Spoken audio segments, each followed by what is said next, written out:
Alright, we're live, so I'm going in now and make some invites. I'll do. Let me see if I can. Welcome, Amy. Welcome, Thank welcome. you. Yeah, please go in and do some invites. Alright, I'm gonna see if I can do that now. Or maybe this will throw you out. Oh, that's true, yeah. If I might that's the do risk. that. Yeah. Hello, Eva. So it was a crazy day today. I heard from the media it was around 20,000 that participated. I mean, that's huge, you know, 20,000. I think it's fantastic, especially because it's a bank holiday weekend. So a lot of times with this kind of a weekend, a lot of people make, you know, arrangements to go away. So, nice, you know, nice. the fact that people, you know, save the time and use the time to come to such an event is just, you know, speaks volumes for the passion, you know, that people are feeling, the feelings. Yeah. So I'm sorry, so I'm going to have to excuse my voice because I'm, say, to people who are listening, because unfortunately, the illness that I felt coming on has decided to kick in, but I'm okay to speak for a while. I don't know how long my voice will last, but it was an amazing day. Yeah, my voice, I don't sound like me. Yeah. My voice is kind of going because my throat's bad. But yeah, I mean, we're just happy with whatever we can get. So whenever you gotta go, Amy, thanks. You gotta go. But and also, I mean, it was a long day. And let's start from the beginning. You know, I mean, you were the speaker's corner, so I actually have the scene that I'm gonna play in a moment, where you discuss two different people. And speaker's corner is, how could you explain that? Speaker's corner is the home of where free speech was born. So it's the birthplace of free speech as we've known it up until the blasphemy law started to be enforced. So it's a place where people could go freely and speak about any subject matter that they wanted to on a Sunday. And so it's open to everybody to go and just speak their mind and have debates with people without fear of arrest, punishment, and yeah. So so you go there. You have been there a couple of times now, but today was something special. I saw you being attacked. Yes, you did, Simon. What the peep? And who was the perpetrator? The thing very interesting is that you couldn't tell today, especially in Speaker's Corner, who was who as far as let's say Antifa for the sake of arguments. You know, usually they're dressed in black and they've got their faces covered, but it seems as though there were some people who were just milling around with us, amongst us, and having little discussions.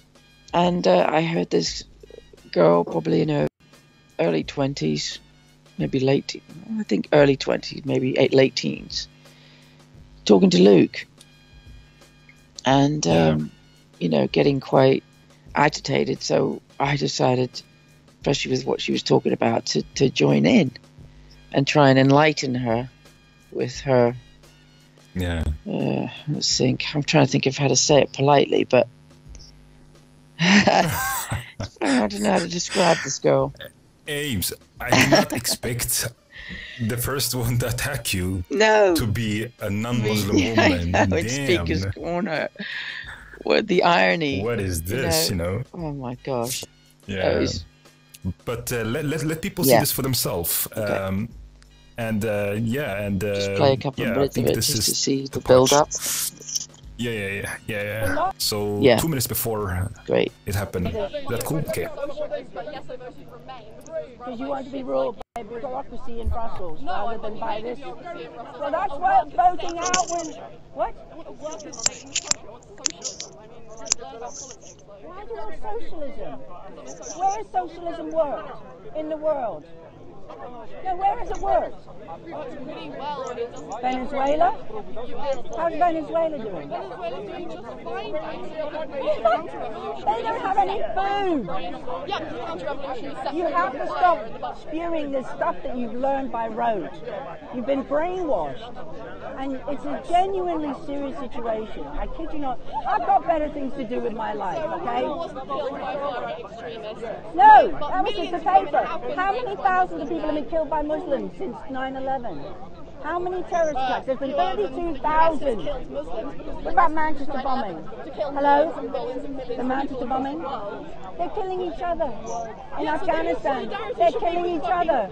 Muslims are killing each other in the Middle East. If you want to be able to help the Muslims Sorry? being killed by IS, They're maybe you should killing. stop having such a IS is Muslim, you idiot. ISIS is are Muslim. absolute They are deviation. following the Quran to the letter. It's a deviation. You look at the Quran. Listen, Like they kill look. Muslims, you've just said this. Look, If you want to be able to stand in solidarity non-Muslims with and them, Muslims. stop being such a You're freak not about listening. Islam. Oh my God, you are brainwashed. This is a brainwashed child. There's no hope.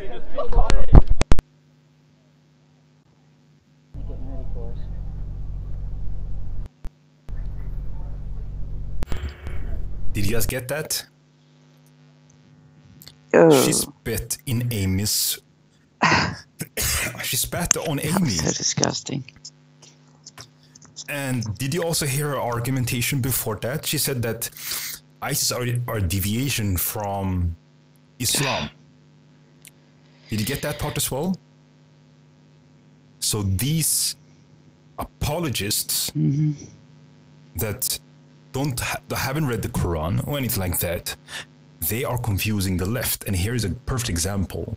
So when you were challenging her because you know all these things, then she got so mad that she actually spat. That was just so disgusting. You know, it's just there's nothing. I'd rather have somebody hit me than spit at me. I mean, there's something about that act that is just disgusting. It's just revolting. And for a young girl, to do that is just, it's doubly as bad, I'm afraid. And so I just, I just smacked one. I just reacted. I mean, it was just reflex for me. I just smacked her with my bloomin' phone and stick and broke my bloomin' selfie stick, which was irritating. I should have got her charged for that. But anyway, at least I had the satisfaction of getting her run out of the park, which was, initially, of course, I got bloomin' manhandled by the police. I mean, they were going to bloody arrest me. I saw that. The police was not on your side. If you got spat on as a reflex, you might this is what happens, back, and they asked you to justify why you defended yourself. The problem is, here's the thing is that all the policemen he said he saw was me smacking her. Yeah. So that he didn't see her spit. So all he saw was me just lashing out at this girl. And thankfully, instantaneously, so many people came to my defense. It was just amazing. I was so grateful. And the policeman who manhandled me was so rough. And, I've got problems and I've got my stick. He didn't care. He just had no ability to assess me, to see that I was not a threat to him. And anyway, thankfully, the brat admitted that she spat at me.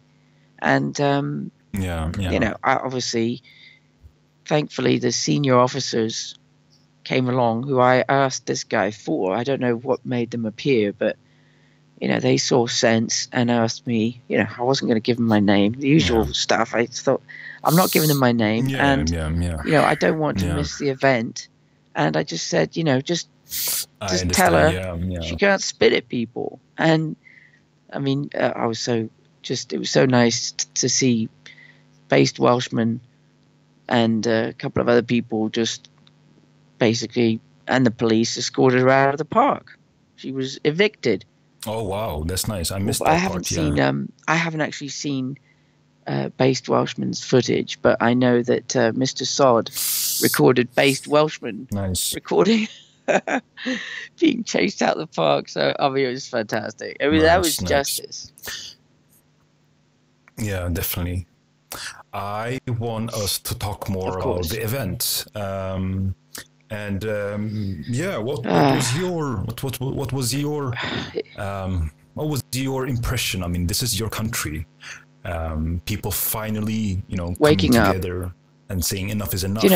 There's the thing is, okay, it's the British people, Western people are very, very civilized. If I say civilized, but they're very, just well behaved, but they're angry. And but even despite the level of anger, we still know how to behave ourselves, and we still know, how to control things. And so today's was a show in numbers of people who are tired of what the media, the government, and I'm afraid the police as well, because they're part of they've been politicized. But it's really the media are trying to shut down what is our right. And well, I say we have lost freedom of speech. We're trying to regain it back, regain our right. Right. Because we have lost our freedom of speech, obviously, because of what happened with Tommy, with his Twitter, with Milo, with Lauren Southern not being allowed in, with Tan, with, Martin Sellner. Oh, with, yeah. Brittany Pettibone, all that stuff. But could you give some information of these names that you mentioned? Very, very short. Well, like Brittany, Lauren, and Martin Sellner. With what Brittany happened to them? Pettibone and Martin Sellner, and they were going to come. He was going to come and do a speech to, I think it was a young conservative group in the UK at Speaker's Corner. I think it was at Speaker's Corner, but they happened to be in. I think they were in France at the time. They tried to come in. They were stopped in France and questioned, and incredibly were prevented from coming in to participate in a totally regular, normal event, just to talk and speak. And Brittany and Lauren are like journalists, like YouTube journalists, basically, right? They report about things, and they're right-leaning, so they have that profile. To be honest with you, before they were banned from coming in, Brittany and Martin Sellner, I don't know if they're a couple. I think they are a couple. Before those, they got banned, prevented from coming in. I'm afraid I hadn't heard of them. I hadn't heard of the Generation Identity.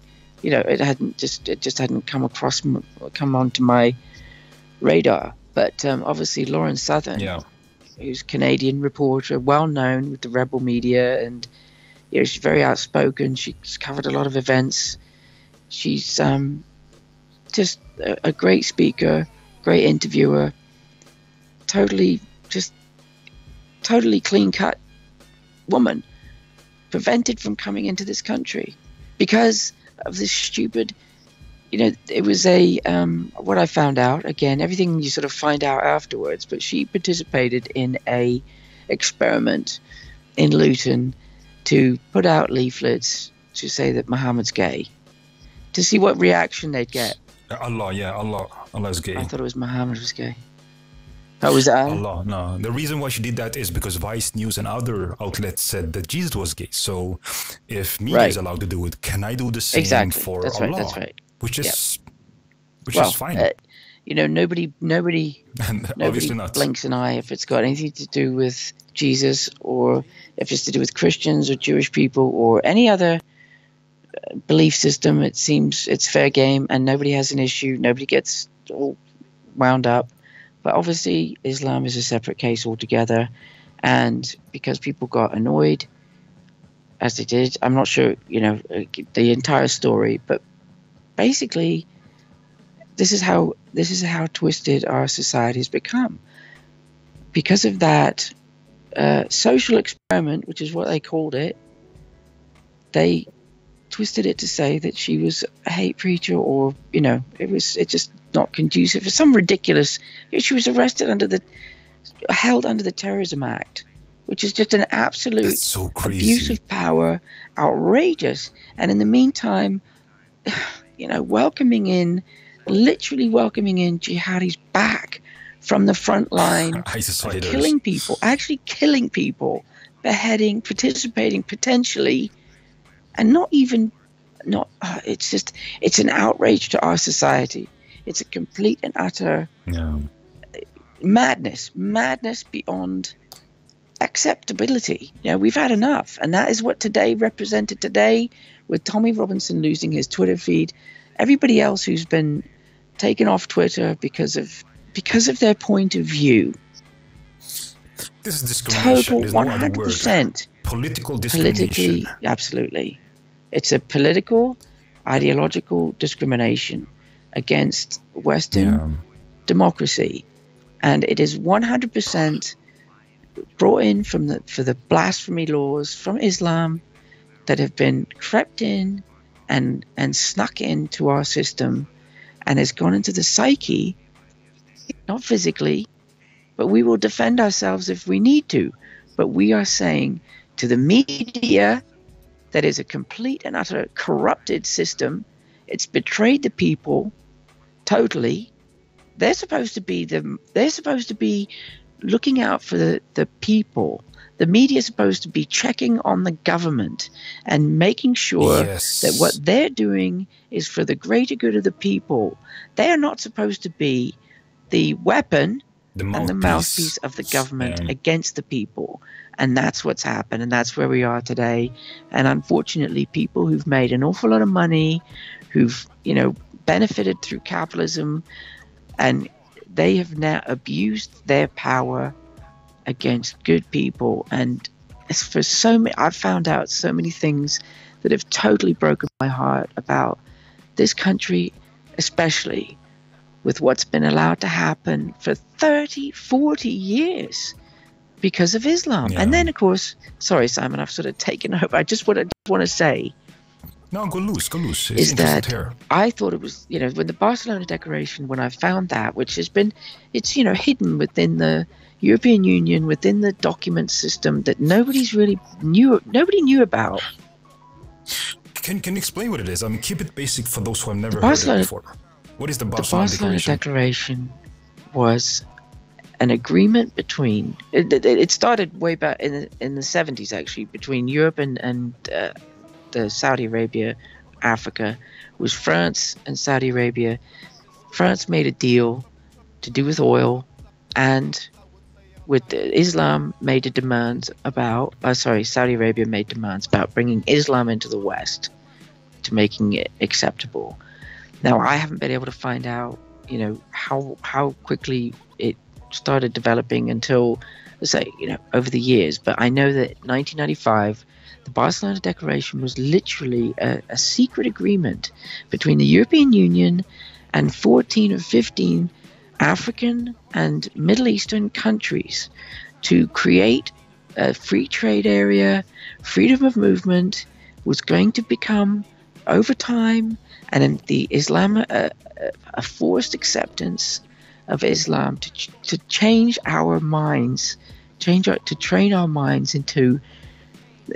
That was literally when Islamophobia, racism. Sorry, not Islamophobia. It was racism and xenophobia was introduced into the sort of language, quietly, slowly, and right from the get-go, it was 100% a deal between the European Union secretly and African countries. And they, instead of used to refer to Africa and the Middle East as Africa as the third world countries. Well, what they did very, very, very sneakily was, instead of referring to Africa, they referred to Africa as the Southern Mediterranean. And so all of this, what it is, Simon, you know, it's this sort of wake up. Everything that's been going on for the last 10, 15, 20 years, where our society has been Islamified without our say-so, without checking with the citizenry of this country. And we've been made to feel guilty, wrong, and intolerant, which is totally the opposite to the truth. And that's it's just outrageous. It's a disgrace. You know, it's our duty when you're on this earth as a human being, when you become an adult, it's your duty to the next generations to pass the world on in if you can, either the same or preferably in a better condition to the next generations, because we have the power to do that. And I'm afraid we have failed miserably, but not with our eyes open. It was done by, you know, behind closed doors. And that's why the European Union is so evil. That's why Brexit happened, because there were enough of us who've seen and known what's been going on. We haven't known everything, but that's why Brexit happened. We've had enough. Barcelona, but I want to add something to the Barcelona Declaration. It was, for those who don't know, as Amy said, it's an agreement between the West and the East, basically, and it also includes North Africa. What this is basically Israel, when it was founded in 1948, the surrounding countries tried to invade it and to take that away. When they couldn't beat them militarily twice, one was 1948, the other one was 1967, I think.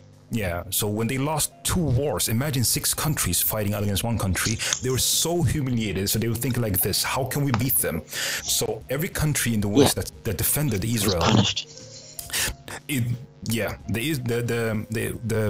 Eastern countries, the Muslim country, Iran, Saudi Arabia, Kuwait, all these countries, they embargo on the oil. They sold oil to the West, right? So what they did is, remember, this is after Second World War. Europe is demolished. So what they decided is to extort the West. Maybe you guys don't know about this. So what they did is they increased the price for oil 4 times. Imagine that. Now you have a demolished Europe. So they said, and it affected America as well. We're gonna do. Oh yeah. America stood against this. They not accepted this offer. So they said either you're gonna have the oil 4 times the price, or we're gonna make an agreement. And this is the agreement that Amy is speaking about. And one of it was to spread a beautiful picture of Western countries and its culture, and take in immigration, and basically sanitize Islam and make it look like a Disney version.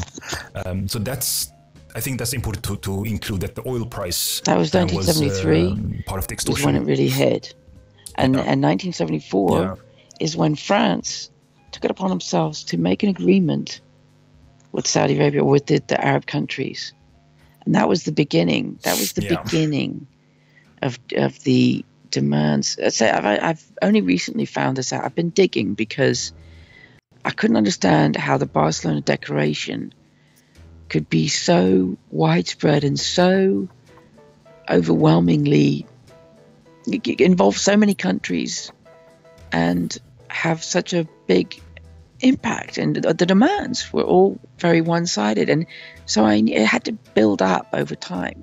But I didn't realize that it was actually that far back. I didn't know, because I was too young then, but I didn't know that, you know, that there was a little deal done. Unfortunately, France did the deal. I think obviously, again, in those days, Islam wasn't like it is today.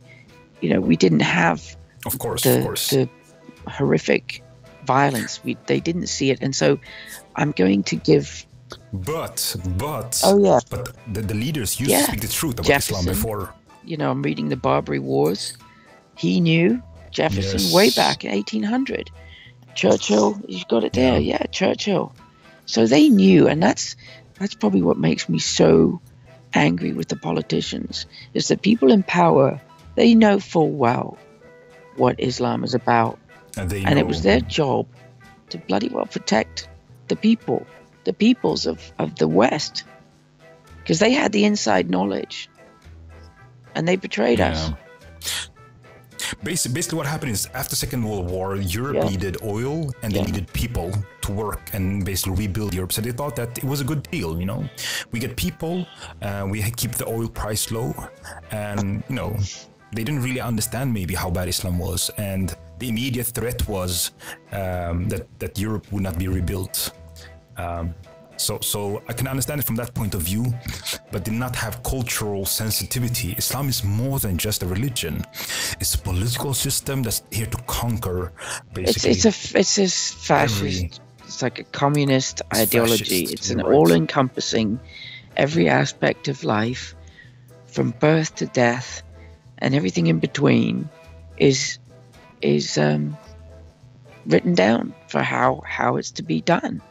There's absolutely zero democracy in Islam, and it's just I am just so infuriated with the betrayal that the European Union, the behind closed doors, these idiots, because a lot of them were libtards, lefties, who were thinking, oh yeah, let's not have any borders, let's just all kumbaya. But I'm sorry, but those people knew. They know history. It's in the book. It wasn't even that long ago.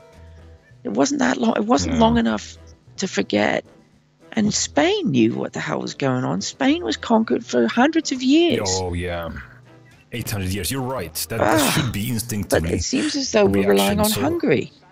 Thank God for Orban. I just thank God that he has stood firm. And people in Europe should Orban, the leader of Hungary, where he's prevented. He's like Donald Trump, except Donald Trump was prevented because of the left. If Donald Trump had his way, which is what the majority of Americans who voted for him, I for one, would have wanted what he wanted to do. And it's only fair. It's all right. And that's what people have forgotten. It's just, I'm just trying to today. I thank God for Tommy. I thank God for all the people speaking today on the stage. They are amazing people. They are the sort of, literally, they are the warriors to try and to change the tide, turn the tide back to sanity, and to try and rescue. It sounds dramatic. It sounds melodramatic. But I'm not being melodramatic. It is real. What we're going through, what is happening to us, it is frightening how fast it's happened. And today is the yesterday. Today is the tomorrow. Today is the one day that people spoke about. One day this could happen. Today is that time. Today is the one day that Islam, there's going to be, we're going to lose our free speech. And again, I don't know, I can't remember the statesman who said it. It might have been Churchill. Somebody said that, democracy and free speech is only one generation away from being lost. Right. And we're here. It's here now, and there is no more time. That's why today has got to be a turning point for waking people up and demanding a change, and stop letting the media screw us over, and the government, the politicians. Everybody who's got the power, we need to demand that they stop abusing it. And Donald Trump is really the man who is representing everybody in the West who believes in citizenry, good citizenry, and looking out for the future generations. And I thank God for Trump every single time I think about him. I thank God that he's in the position he's in. And I just wish to God that the people here and in Europe who are in power would stop being afraid of the bloody media, tell them to shape up, stand up, and fight back, because we've had enough. Yeah. Sorry, I didn't mean to say. No, I mean, you're saying a lot of wise points. I'm thinking, because there are people like Trump in UK, like Anne-Marie Waters. She's fantastic. So why aren't people responding positively like because, they did for Trump, Trump?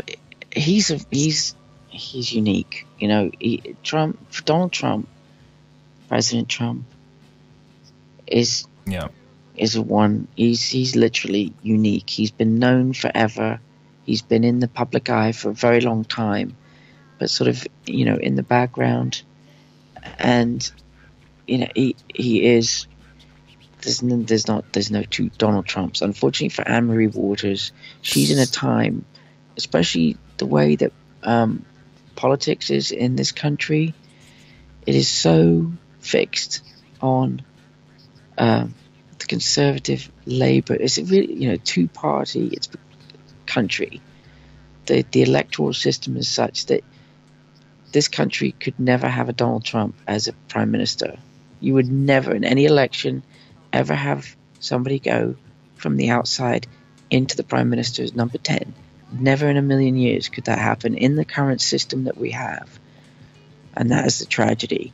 And, we need to change. This needs to change in this country. We've got to wake up and just demand a change to the electoral system, because it's absolutely, totally against us as it is. Yeah. I also want to add that the maturity of Americans is very different from Europeans. I mean, it's basically the cooked frog. Europeans have been... this didn't come, it didn't come sudden, it was a slow process. And Americans are seeing Europeans basically suffer from this. So maybe they are much more mature than us. Well, surprisingly though, Simon, unfortunately in America, they're not out of the woods. There's a lot of problems going on over there because of Obama, what he did, because of the left, how much power they had. And they've undermined. America's been undermined by the Clintons. The Clinton was the poison that started the absolute decay that happened in America. And even though they say, thank God we've got freedom of speech. No, there's not freedom of speech in America because people don't say what jobs they do. Look at Kanye West. Look what he's been put through just because he says he supports the president of the United States.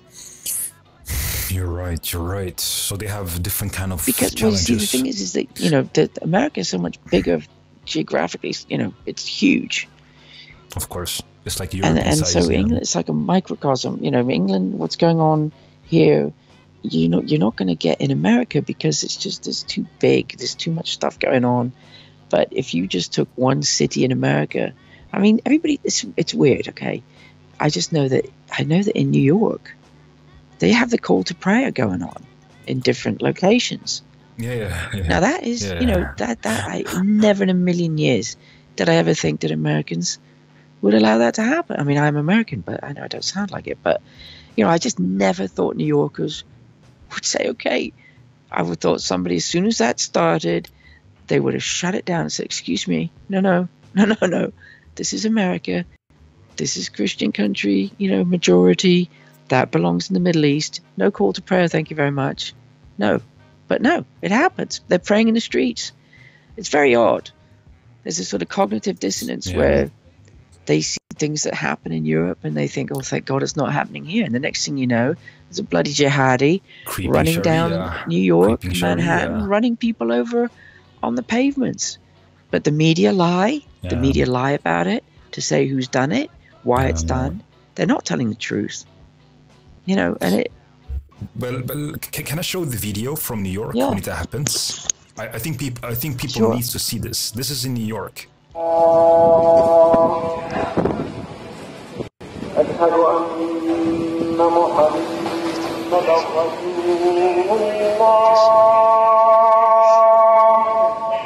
yeah, that's the call to prayer.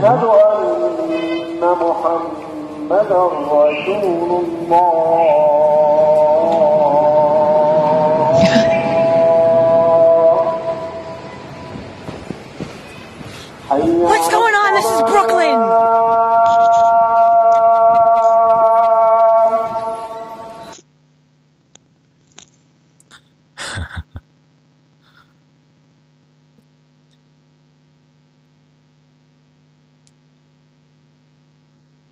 Nobody's spared. No. But America has Donald Trump. My God. And America, you guys, I'm American, but I'm saying, please look around and see that you are having what's happening here is happening in America. Yeah. Just in different... Yeah, it's happening. The video I'm showing right now is in America. People might think this is someone else. This is in New York, in Brooklyn. Really? I hadn't seen that one. I will show different videos when they pray in the street. Yeah, I've saved them all because This is Wow. important. So this is demonstration of power. This happens Yep. in Italy, Germany, France, Sweden, UK, That Australia. is It's the same. everywhere. We've- So No. don't take this as something Yeah. lightly, you know. Speaker's Corner is been a battle just to get them to stop doing And it. I'm not done there yet. And My job's You're not not done done there yet. yet. I still need to point out a few little main things to the police officers. yeah.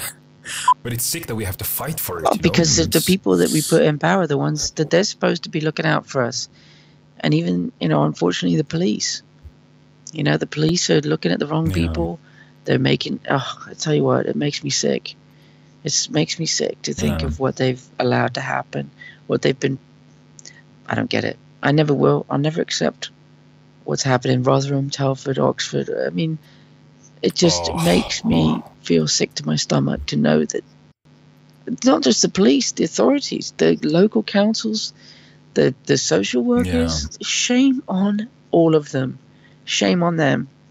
Yeah.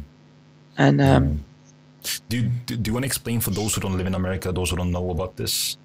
what the Rotherham and Rotherham? all these things. What happened? Yeah, Rotherham. That's okay. Sorry, that's how you. okay, it's incredible, but So I'll show the articles to help you out, so help people see how bad it is. I heard a speech. If people can find this speech, it was actually Pegida UK done a couple of years ago, and it had Tommy Okay. Robinson, and they were at Rotherham. Actually, they went to Rotherham, and there was a veteran who he finished the speech off, and he said that it is over a million girls over the last few decades have been abused, physically, sexually assaulted by Muslims, by raping gangs, grooming gangs. I call them raping gangs because that is the, Yeah.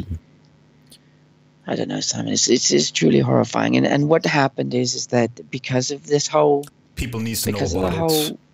Barcelona, because of all the little arrangements that were made, and the media were pulled into the Barcelona Declaration. In fact, I think they were pulled in before, but in the Barcelona Declaration, the media was specifically targeted and instructed to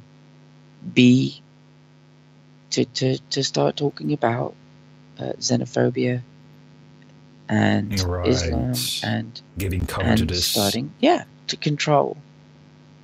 And they were directly, I haven't found the clause yet, but I've seen that they were pulled in, as were they were talking about the universities. Every aspect of life, they decided to tackle, or to bring in Islam and to make people accept it and to not be able to talk badly about it. And everybody has became paranoid about being called a racist. I mean, anyway. And it's not paranoia if it's true. I mean, the consequence will be that you lose your job, your family members. People are conditioned to think that Islam is a race.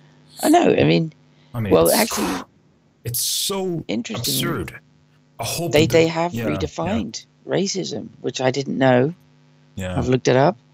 But, this is the manipulation, unfortunately, that Islam has managed to do. They've used our democracy against us. They've used it as a weapon against us. Right. They've used our tolerance against us, our democracy, our free speech against us as a tool to blackmail, mentally, emotionally, financially blackmail the West. And the people who should have seen it, seen what's happened in the past, seen how they operate, it was their duty. They've failed miserably.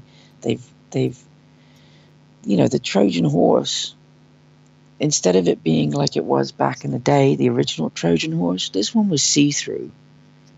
The one that's happened, that's been brought in, was actually see-through, and you could see the warriors inside, and they welcomed that Trojan horse, and basically expect us all to say thanks very much for killing us. It's sick. Yeah. So yeah, so I have these different thoughts that comes up. Let's say that the media and politicians are corrupt. What about the people? Why do they keep on supporting them? Let's say this young girl today that you met, right? She couldn't be a day over 20. Maybe she was 17. I mean, she wasn't. Yeah, she was young. So she's so resistant. It's mental conditioning. To it's the conditioning. idea. If you get told, is that somebody? Again, I've got to try and think of who said it. It's one of the communist people, I think, who said, or in fact, and unfortunately, I think Hitler said it too in his Mein Kampf. Is that if you say something often enough, people start to believe it. It becomes true, and the bigger the lie, the more people have to accept it because they can't believe that somebody would tell such a big whopper. Right. And it's also sorry. She said today that those ISIS are deviating from Islam, right? Because she has been so conditioned with it. She can't believe that this would be true. Well, and that is the weakness again, a Western mind. I implore people to look at how the Eastern mind works.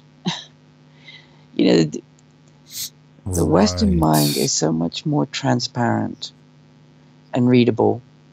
The Eastern mind, from Japan, the Far East, right to the Middle East, are so much more, I'll say, devious.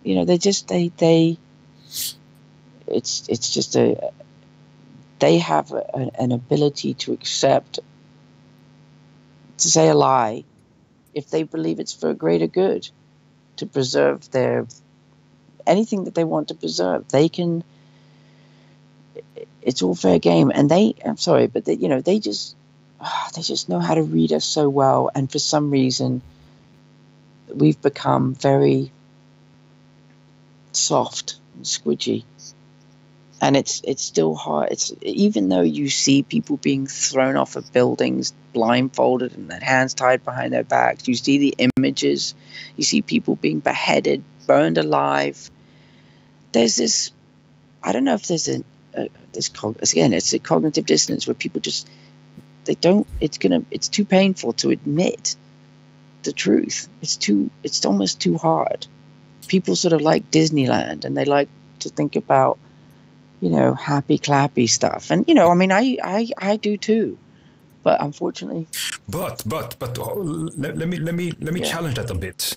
For example, when I say Europe, I've been corrected a couple of times by people here saying that don't say Europe, say Western Europe. And I think that's an important distinguishing, that basically we live in the same area. I mean, Europe is basically, it has a certain mentality, and we agree on many points, that's foundation for our societies. But the Eastern Europe have had some sort of maturity where they can see things that we can't see because we become lazy. I just want to finish this, because we have become lazy, and Islam and the left has exploited this vulnerability that Eastern Europe don't have. And I've said this many times, and I think that's important for the people to know. When it comes to values, a lot of our values, foundational values, come from the Christian worldview.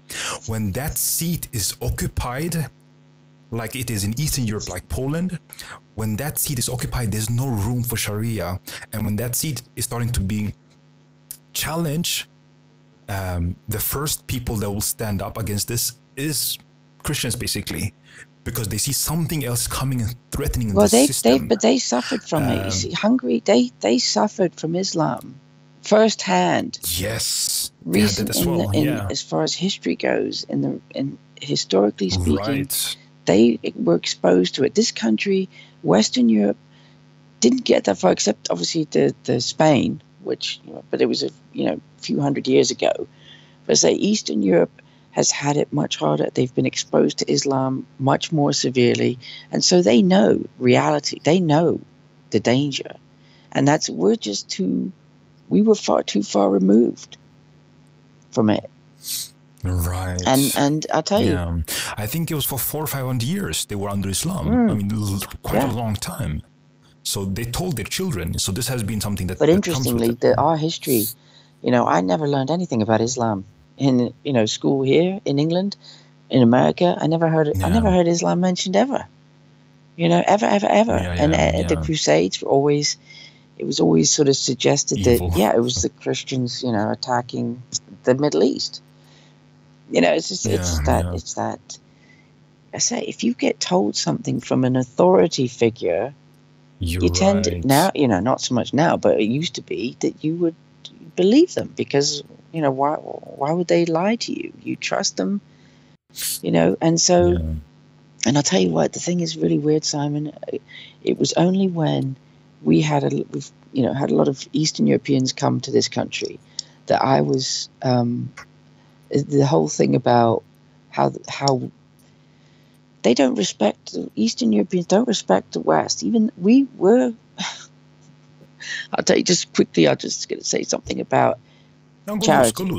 Charity. In this country, in the West, Western Europe, I'm going to just say England and America because that's really all I know. I don't really know about France. Sure. And I'll just say, when people have more than they need, it became, I don't know when it started, but helping your neighbor, helping out people who were less well off was something that came quite naturally. And if you helped your neighbor was grateful because they didn't expect your help. Now, what's happened is we spread the charity. We decided, when whoever started to help out in Africa, they take things to Africa. The Africans would take things, but they didn't know why they were being given the stuff. And a lot of them would think, why are we being given this stuff? What do you want from us? Instead of thinking, oh, that's nice of you to give us this, thanks for helping. Their mentality, because they never ever had anything spare, it was living, they never had any savings, they had to live day by day. A day was their world, living, survival. I mean, I'm exaggerating a bit, obviously, because not every African, this is just a generalizing mentality. No, saying basically they're living off a very simple life. From that, having the Western doors. Well, they opened. didn't have extra. They didn't have extra. They didn't have extra, so they didn't practice charity necessarily. And again, I'm generalizing, but the sort of mentality I'm talking about. And Eastern Europe is the same.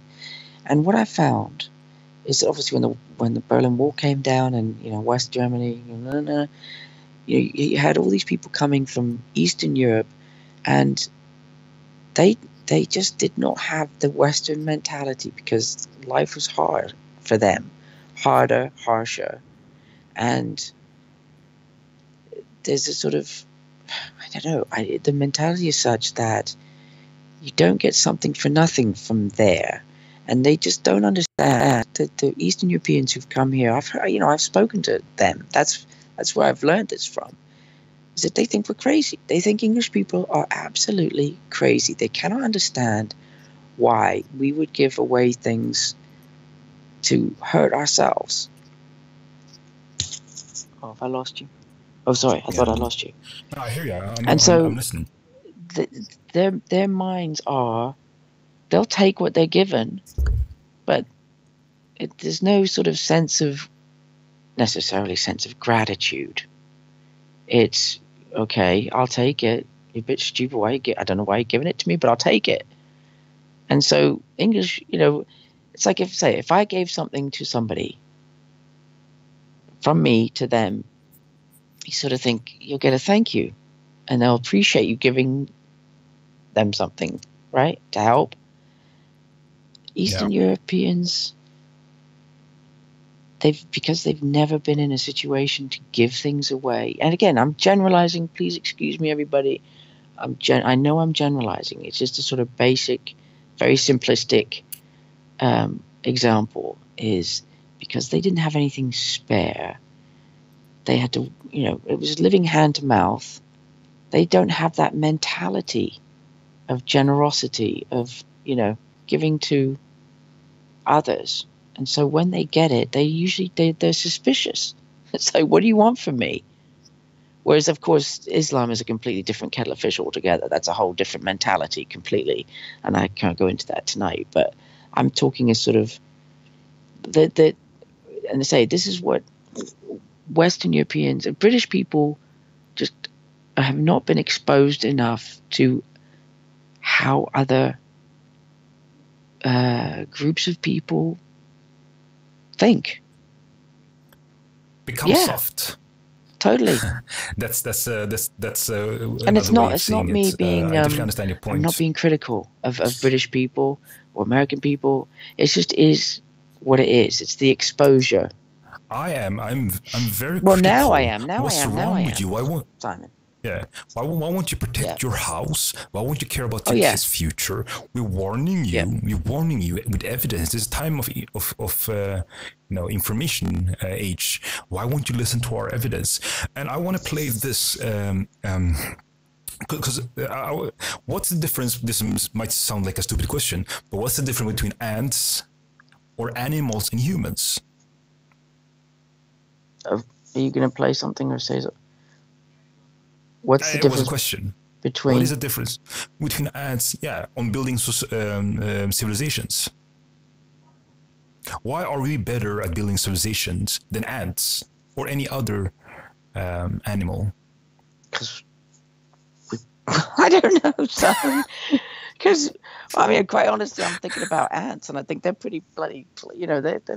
They're focused. They go straight down that. They've got their little senses, and they go down that march. They go down there. They go to their ant hill, and if somebody steps on a few of them, they stop for a second. Say, "Hang on a second," then they regroup, and then they start marching down. And they find their route, and they're very focused. But obviously, human beings have got a lot more brain cells, which isn't always a good thing. Yeah, of course. I mean, they do fine in their capacity, but we're superior. Yeah. And one of the reasons is because we can document information and we can pass that on to the next generation. That is something that animals don't do. No, they do it by instinct. They do it, somehow. Yeah. They learn for basics, but we can learn above that. We can store information, document, and then we can learn from others' mistakes. And that is unless you're Hillary Clinton and then you bleach bit and destroy. But then nobody learns what she's got up to. But with this point, I want to say that we don't have to make all the mistakes ourselves. We can learn from other people's mistake. They can tell us their testimony, and here comes the testimony. And I want you to listen to this one, Ames. This is an Egyptian pastor telling you how we in the West are being deceived. And the one interviewing is an American journalist, and he will be critical. He's like, you cannot say these things. Hear this testimony of, you don't have to learn by experience. You can learn from others' documented experience. So here it comes. Muslims pretend to be nice people. Oh, but this is so jarring to Canadian ears. The Westerns are very naive. They say that they are very peaceful and love people. What are you saying? Surely most Muslims are peaceful people. Naive. You're saying every Muslim is like that? Look, every true Muslim is like that. A moderate Muslim Oh, sorry. Because I can't hear it on my phone. I have to turn my... Sorry. I'll turn it down a bit. Maybe your microphone or something like that. I'll go back a couple of seconds without going too much, okay? You're saying every Muslim is like that? Look, every true Muslim is like that. A moderate Muslim, contemporary, polite, and moderate. But when the Islam prevails, all of them, they will become true Muslims and follow that strategy. We know them because we live among them 14 centuries. We live among them and know them very well. But the Western people did not live with them. So they just only see the peaceful way. But one day will come and they will know the truth, but it will be too late. I'm sorry to say that. Hey, Monica. Egypt has a large Christian population. Egypt was home to many of the church fathers and the early church. it is now, is it what, 10% Christian? Yes, Egypt? about. I hear terrible, terrible stories. Not in all of the Arab world. I know Christians from Syria and Palestine and Jordan who are not maltreated. But in Egypt in particular, I hear from Christians who tell me the most horrible stories Yes. of how they're treated. Yeah. Is this true? Yes, it's true. They killed people and still killing people. El Kosh, a village in Upper Egypt. Right, so I'll Yeah, pause you know what? here I'm so sorry, Simon, and, because I can't hear it because I can't listen to it, so I missed the whole thing. But I just all right, you can I take a will. look at the replay. It's a really good. It drives me clip insane. Yeah. Where he's saying, well, he's telling us that basically you're being naive. We'll live with them. We know what this ideal. Egypt is one people, same language, same ethnicity, but it's the belief that separates this man from the Muslims, and they are being hammered, slaughtered. So this belief also builds values for society. So he's telling us that we'll live with them when the time comes when shit goes down. Basically, the peaceful one will not side with the West. They will side with Sharia. Yeah. That is what he's telling us. Yeah, and then people just won't listen. I don't. This is what I don't get, Simon. You know, it's one thing I obviously gave people a pass when I'm talking about not understanding, you know, Eastern mindsets and everything. But obviously that's completely, you know, once you started losing track of how many terrorist attacks were caused by the Islamic jihadis, all of them saying Aloha snack bar, and still listening to this Islam is peace, you know, it's like, no. And for anybody in doubt, take a look at the Quran, listen to the Imams, look at all the films. I challenge anybody to show me Islam being peaceful. Please. Anybody, show me. And that's the truth. And that's where it becomes, that's the old bloomin' double standard is, it's going to be called hate speech. The truth, for hate speech, read truth and reality. And unfortunately, too many people in this country, instead of hearing truth and reality, all they hear is hate and Islamophobia. Like that girl today who spat at me, who got clunked. You know, she's regretted. I hope she. One thing I get out of today is that brat will think twice before she dares to spit at anybody again. Little Antifa brat. Anyway, sorry, I did go off the topic, but listen, Simon. No, it's fine. It's fine. I want to ask you maybe one last question before you go. Sure. And I want to ask you, compared to last year when Tommy made an event, this was after 3 terror attacks, right? In June, he made an event. He had around 5,000 people. It was event against hate, something like that. He had around 5,000 people, but today it was 4 times the numbers, around 20,000 people. What do you think is the reason why more people showed up? Because I think, unfortunately, tragically, the crime has gone through the roof, and people are realizing that, 2 + 2 actually does equal 4 still. And it does mean that. And so every time something happens, if it slips through that you hear this Aloha snack bar and it's the same description, many people, many more people are waking up. And I think, but honestly, Simon, I'd wish they'd woken up when Tommy did his speech after those attacks. But, they're waking up now, but they've got to just snap to it because, the time is now. Yeah.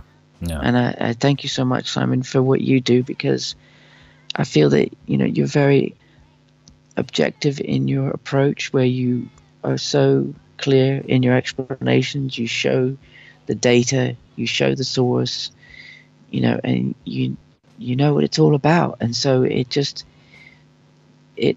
helps, say for me, because of, I know I am blunt, I've had enough of to certain people, I will just say it how it is, and I'm so fed up with it, and I know that what I'm saying is true. But what happens is, if with you looking at it objectively, you tell me when I make a mistake, and I absolutely appreciate you giving me constructive criticism, because I know I don't know. I make a lot of mistakes, but I do feel that I try to only speak with conviction about things that I know, that I've researched properly with good sources. But what you do is, by the visually, and you've got you not only do you use the video, but you show the source with the images and the writing and your explanations. You get both sides, and I think it's just invaluable. It's invaluable to enlightening. I just wish we could, I just wish there was a way of getting your videos in as compulsory viewing for everybody, just to learn, really, in schools and all over the place. But unfortunately, it's the media that we've got to tackle first. We've got to get them. We've got to get back control of the media and start making them tell the truth. But thank you, Simon. Appreciate it. I really, really appreciate it. And we all have different roles to play, and none is more important than the other one. And it's just that we get more people active, because the longer it takes for us to start, the bigger the challenge will be. So thank you as well, and thank you for all your hard work. And all right, take care, Simon. Thank you so much, and love everybody. Love you all, and I'll talk to you soon. My voice comes back. Cheers, Simon. All right. Thanks a lot. Catch you later. Hope you get some rest. Thanks. Bye-bye. Bye. Thank you, everybody. I mean, we all do our roles. Yes, she's lovable, Amy. Thank you, Bridget. Thank you, Webb. Thank you, Colleen. And, it's important that we don't take this lightly. And, and I also want to encourage you guys, and also talk to these people who says it's too late. First of all, you cannot say it's too late. Nobody knows about the future, all right? Nobody knows about the future. I don't know if you guys are believers, but the only one that knows about the future, if you're Christian, you should believe that it's God, and nobody knows about the future, and we're still in majority position, so we cannot have this defeatist attitude. It's not over. Thank you, Streeter. Sometimes I show you these things, it's not to discourage you, it's to show you, that these values are prominent, but it's not too late. It's not too late. We're still in majority position. Sometimes suffering helps people to be matured, to become matured. I'm naive. Look at the Middle East. What do you mean I'm naive? We're still in majority position. This is not nothing new. Don't you know that Spain was under Sharia for 800 years? They kicked them out. That's what they did. Middle East 30 years ago. All right. For the rest of the people, I'll let soccer get in the way. My church, my family benefits from mass, and I see on it. Yeah, you're right. It's not too late. Spain was under Sharia for 800 years. Also, Islamic countries become lazy when they have it good. So just because I show you sources doesn't mean that many Muslims are mature. Sure, when the shit goes down, they will not be on the side of the West. We know that from data and also these values. But it's not too late. That's defeatism. Also, I don't think it's rooted in reality. Nobody knows the future. And I showed you this preacher. Yeah. Look, a little suffering will help. A lot of suffering would help as well, to get people mature. So don't be discouraged. Nobody knows about the future. We're willing to fight for it. We don't have the right to not fight for it. So if you already think it's too late, then let's fight for it, because the alternative to defeat is maybe winning. So either way, you will fight for it. And sometimes, thank you, Day. Sometimes it's okay to take a pause. Don't come to this kind of broadcast for 2 weeks. Don't come to this kind of broadcast for 2 months if you need it, you know. Take a rest. Recharge your batteries. It's not on one person's shoulders, you know. Every now and then I have to take a rest as well. This topic, it has been depressed for a long time, but now we're seeing progress and we are forming more teachers. So I was showing, I don't think so. When you look at the right statistics, yes, we saw 20,000 people coming out today. We saw what happened in Italy. The right is winning. Brexit happened. Trump happened. Poland is awake. Hungary is awake. Australia is awake. What do you mean? I mean, give it time, you know. More suffering will make more people mature. Add a financial crisis on that. Financial crash, bomb. More people will be awake. Financial crisis would make resources will be limited, and that will make more people mature because now they will be more selfish, you know. It will affect them immediately. So I'm not selling you false hope. Financial crisis will set the deal. From that, a lot of people will become more and more selfish. So sometimes just take a break if you need it, you know. And natural birth will do the rest. You mean birth rate for Muslims? What a fantastic crowd. As we know, action speaks volume. Of course it does. I played the video earlier with the priest in Egypt trying to warn the West, especially this journalist, but he did not want to listen. I want to play something here that might be uncomfortable, so I want to give you guys a disclaimer. This is in the house of Christians in Egypt, and you know, whatever happens there, you know, it's you don't have to learn by experience. It could come to the West. And we can already see signs of this. So I can show you when it happens in the West as well. But I want to see, imagine this how it happens outside your house. Well, you know what, before I play this one, maybe I can play promo. Yeah, I can play this one before. Nicodemus Sharaf is the...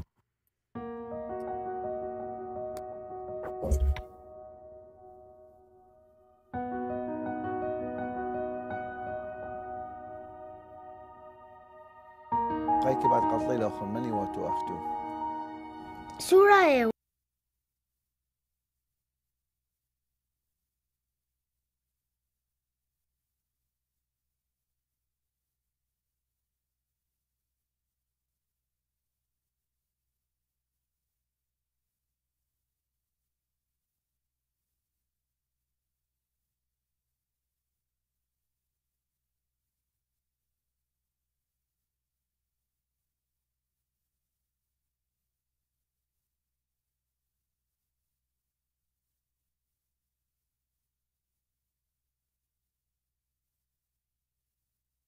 Oh, my mic was off. Sorry. The difference between us and an animal is that we can document information and pass that on to other people. So let's learn from their experience. Here's how they experience their life under Islamic ruling for not converting. Here it comes.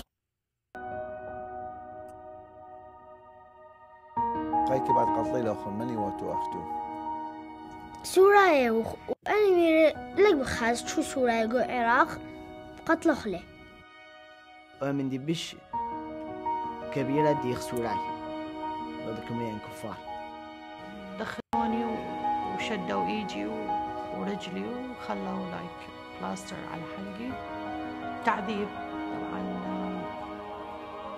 اني بالذات كان يقول لي قولي الشهادة، يعني قولي أشهد لا إله إلا الله طلعت. أنا طبعا كنت ما أقبل ما أقول.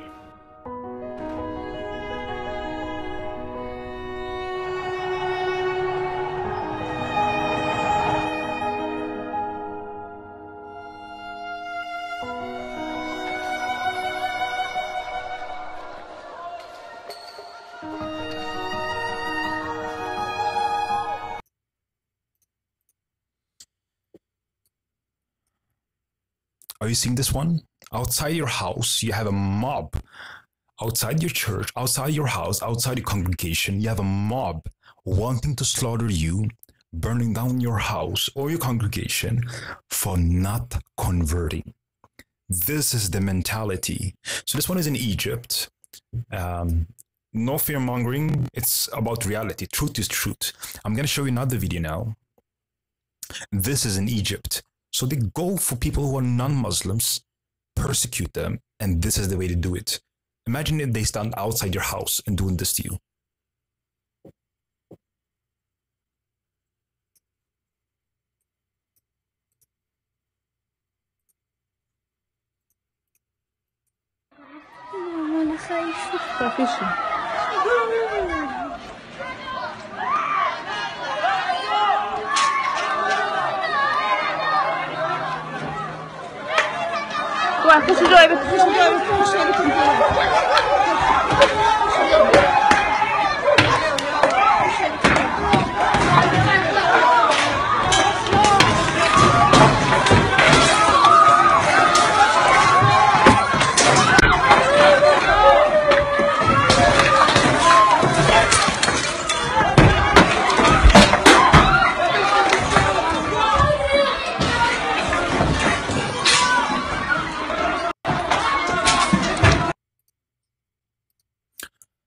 They're throwing stones at home of people who are not Muslim. That is the criteria for doing this.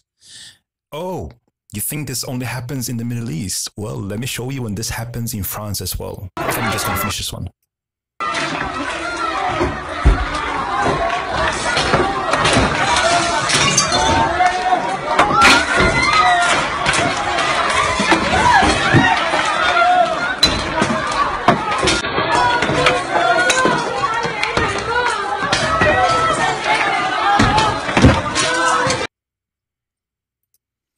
I don't have much more information on this one. It was a while ago when I got this video. Oh, you only think it happens in Egypt? Well, let me show you what happened in France. Next, go to church, have Muslim kids throw stones at you. The new Europe. Is it soon to be the new Canada?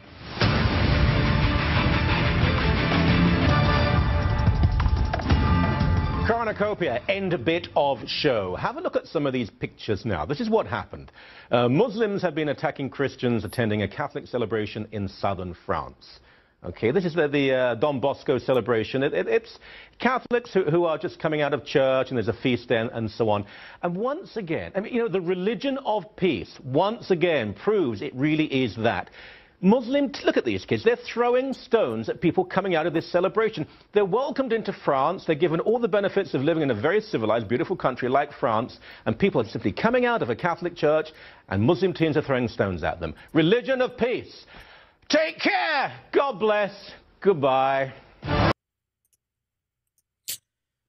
About what time are we at? Who knows? Who knows? So I think that's enough. You know, sometimes showing part of reality is enough. You don't need to know all of it. I think we should be careful with what we let in to our mind, because it can be counterproductive. Some American Christian speaker had to be airlifted from stage in Ethiopia once. Airlifted, what does that word mean? But yeah, so I think today is a day of celebration. Around 20 to 40,000 people, 20,000 according to media, which the number should be around 30,000. That's why I say 20 to 40,000. In one state in Germany, there were more than 200 cases of vandalism of church in 2017. Not surprised. Oh, you mean airlifted like that? Oh, I see. Yeah, not surprised. Not surprised. So yeah, around 30,000 people showed up today, and I think that is worth celebrating.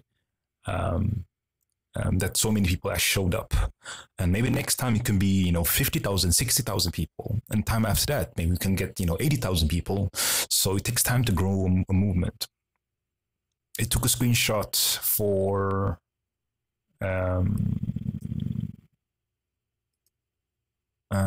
what really? That's a great, yeah. Maybe next time it could be 80,000 people, and that's how a movement starts. But it has to be grassroots level. That's what I believe, at least. And do we have anything more from today? It's worth celebrating. It's one man with his friends that made this happen. And, when people already see that the ball is rolling, we have something called snowball effect, which will make more people interested in this just because of the reason that it's successful. Let's have that in mind. We are the media. It will never be featured. I think it was Miss K saying that. When will this be featured on Periscope? Look at the organization, Open the Door. Look at this organization. Who are these? All right, Miss Sit with Chicken. So yeah, take a rest if you can't handle the pressure, and let the rest do the job. And also think what you're saying. I think try to encourage others as well. Oh, it's Candace. Okay, yeah.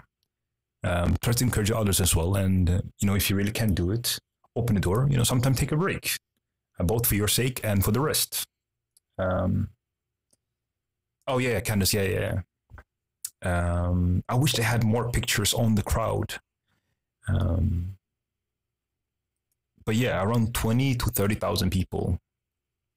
Oh, I know, and you're the truth, but I mean, when will the BBC? Yeah, I know what you mean. They will not do that because they are biased. And do you know one of the reasons why? BBC is being sponsored by Saudi, Qatar, all good web, Saudi, Qatar, and Iran. By money, so they're quite biased from the start because they're dependent on those money. Our universities are also sponsored by Muslim countries, so it's a little bit difficult for them to speak the truth on certain topics. Christian persecution, open doors.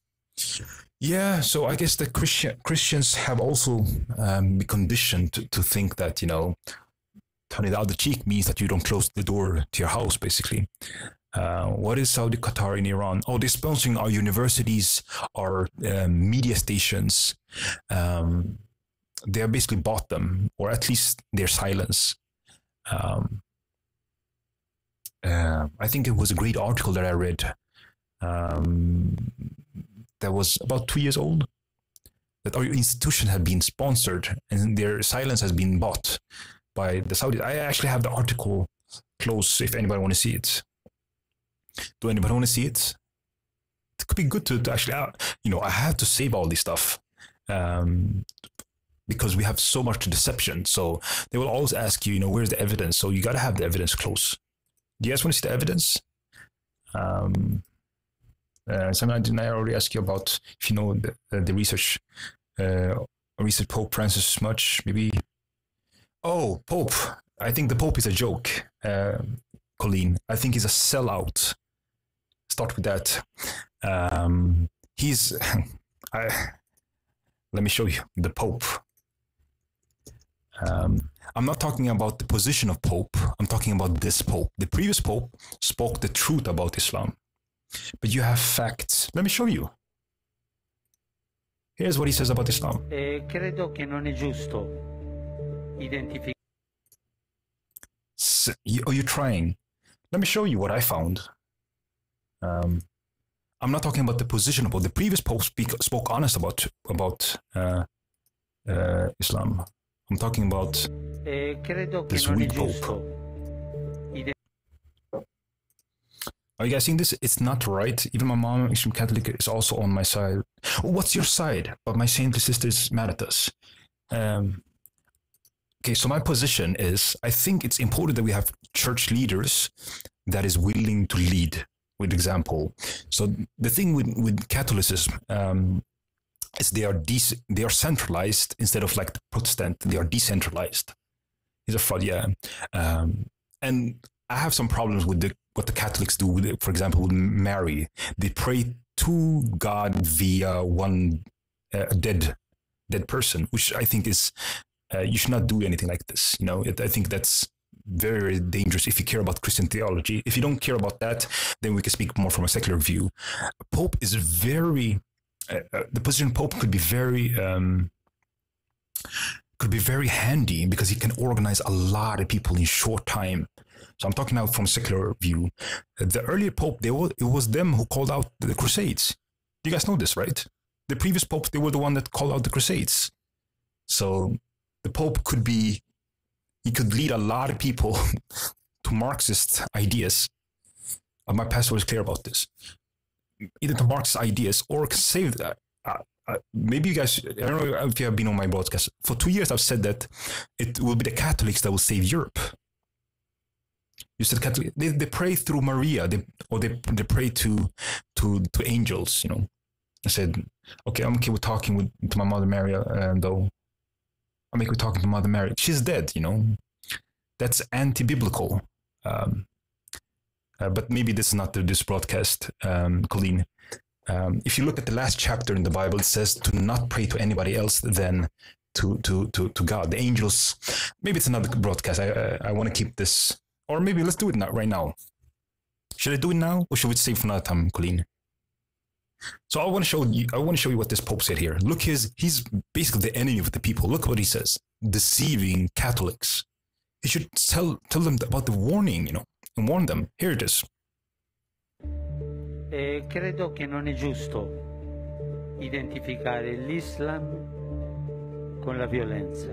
Questo non è giusto e non è vero. A me non piace parlare di violenza islamica, perché tutti i giorni, quando sfoglio i giornali. So he's basically being a relativist, saying basically, oh, if I read the media, you know, then I have to complain on other Catholics. You know, if I'm gonna complain at Islam, then, you know, also I have to complain on Catholics. No, Muslims are bombing and killing infidels for being infidels. Catholics don't do that. We don't have any Christian terrorism, at least in this scale. Nothing. Sure, you might have 1, 2, and then you have 20,000 from Islamic, you know. Yeah, he's a globalist, basically. Let's hear him out. I'll go back a couple seconds. Tutti i giorni, quando sfoglio i giornali, vedo violenze qui in Italia. Questo che uccide la fidanzata. He's comparing average murder that happened in every country with radicalization, terror, organized terror, and that we're having people killing and yelling Allah Akbar. It's unbelievable actions of the Christian priests as well as the Peter priests. Oh, of course, we have those as well, but they are not found in the teaching. There's nobody that can point to Christ, because every Christian is supposed to follow Christ. Like Muhammad, you know, he allowed all these things that Muslims are doing, basically. Everything that ISIS are doing is basically from the text. So he has perfect opportunity in a time where politicians have sold us out, in a time where our journalists sold us out. Now we have an opportunity for the Christian leaders to stand up and speak the truth and organize and save the West. Well, good for nothing. He's not even neutral. He's deceiving us. Look here, he's saying that, you know, non è vero. A me it's non not piace right. Con la violenza. Questo non è. Okay, I don't know if I can make this happen, but Protestants are the new Christians from Martin Luther, and they don't have tradition and saints. Yeah, sure. And he admonished Trump as well. You're right. Okay, I don't know how to make this happen, but yeah, I have to live with this. So yeah, here's a perfect opportunity for Christian leaders to stand up and organize. I mean, imagine if the church stood up and organized. It could be grassroots level. You know, that would be fantastic. You can organize a lot in short time if the Christian teacher and preachers were willing to take that responsibility. But no, what they need is to suffer a little bit more. And of course, they've been bullied by the left for a long time. So that also should be included in our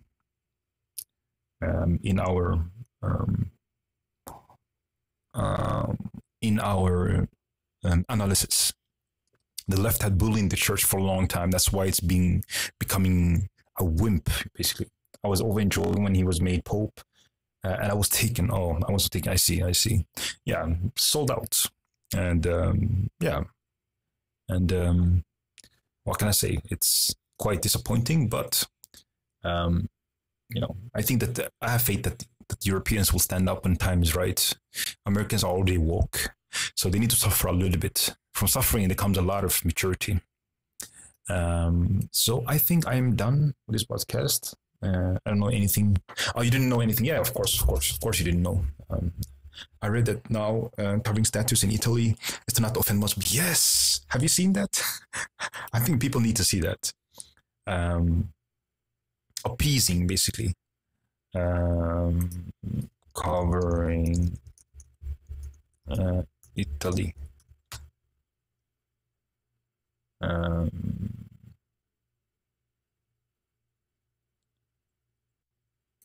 Hilarious. Yeah, I don't know if they will do that, but yeah, I hope that too. Let me see. Let's see.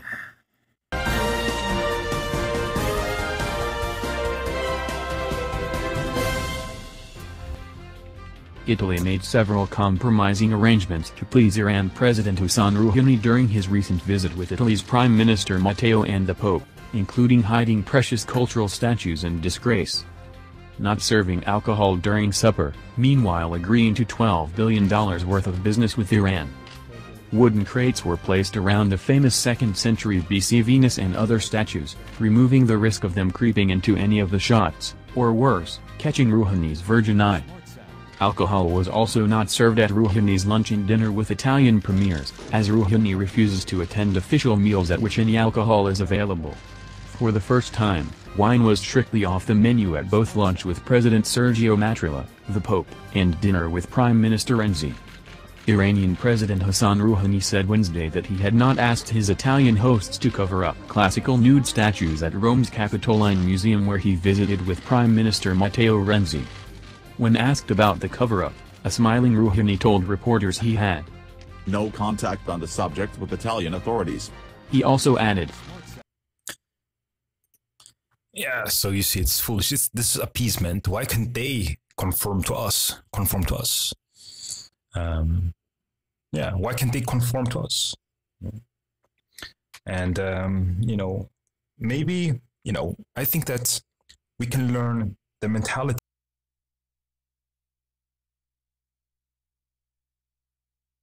Sometimes if you conform to mudding, it's shocking. I have something that I can show you that is of value. Psychology of Muslims. I think that this is really educational. Benedict was the first pope to resignate. Yeah. That was 5 years ago, something like that, right? Let me see. Psychology of Muslims. This psychologist will teach us.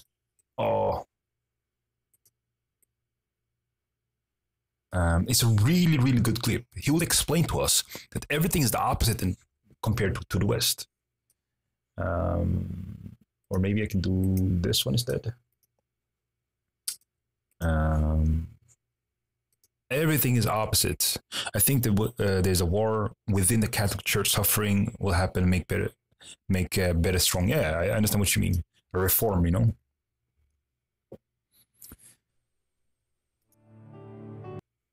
Of the 7 out of 10. Is a Danish psychologist who's. So this is a really good education for those who want to understand this mentality. And I've told you many times about this, you know, but it's also really good to hear him go more in depth.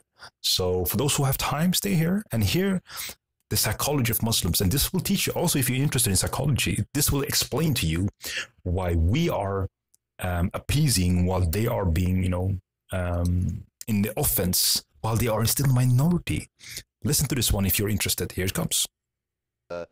Prominent in the Danish media for his unorthodox therapy methods that he has actually developed as the only psychologist at, now I'm not sure I'm going to be pronouncing this right, Dr. Sennels, this is Sonderbro? Well, yeah, I Close think enough? people would understand what you say. It's a Turn youth up all prison, calls, yeah. and I understand that you taught young prisoners there about mindfulness, meditation, and a special program on anger management, which I believe would give you quite a bit to do with the Muslim inmates there. Is that so? Can you tell us a little bit at the outset here about that work and your encounters with Muslim inmates?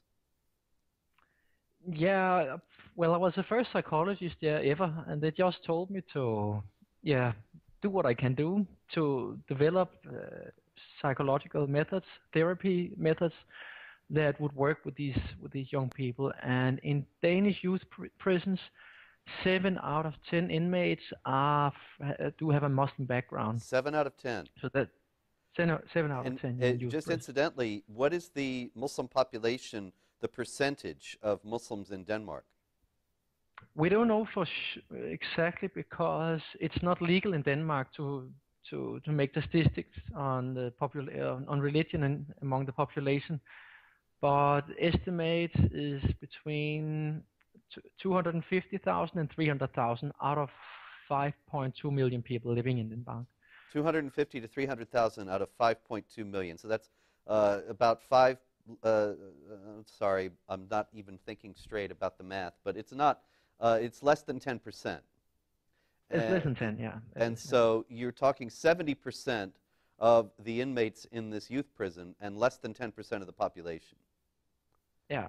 That's extraordinarily disproportionate. I think that probably people watching us tonight will think, well, that's because of the entrenched Islamophobia in Danish society. But after your work with the... because we have a good police. Yes, yes.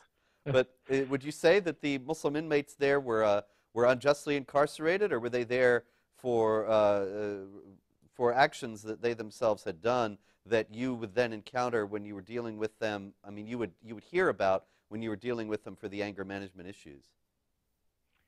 Well, I would start by saying that if people living in areas in the ghettos with many Muslims would dare to more often report crimes to the police, there would have been many more Muslims in our youth prisons. About 70% of all cases of violence committed in Nørrebro, which is probably the biggest Muslim ghetto in Denmark, is never reported to police because the victims are afraid of the consequences. Incredible.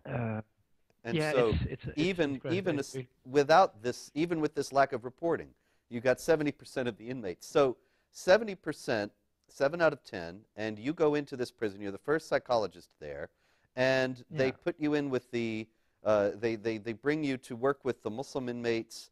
Not just the Muslim inmates specifically, obviously, but you work with people in anger management. And what kinds of what did you encounter when you did this?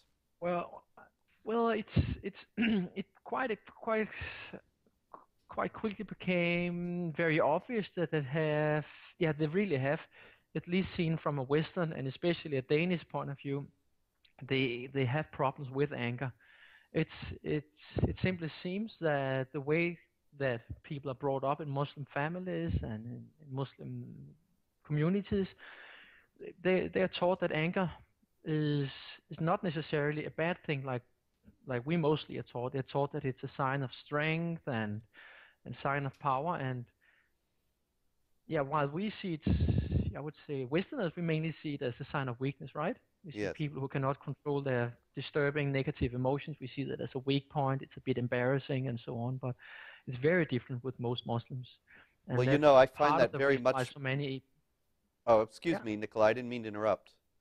Okay, that's part of the reason why so many Muslims end up in prisons. Yes.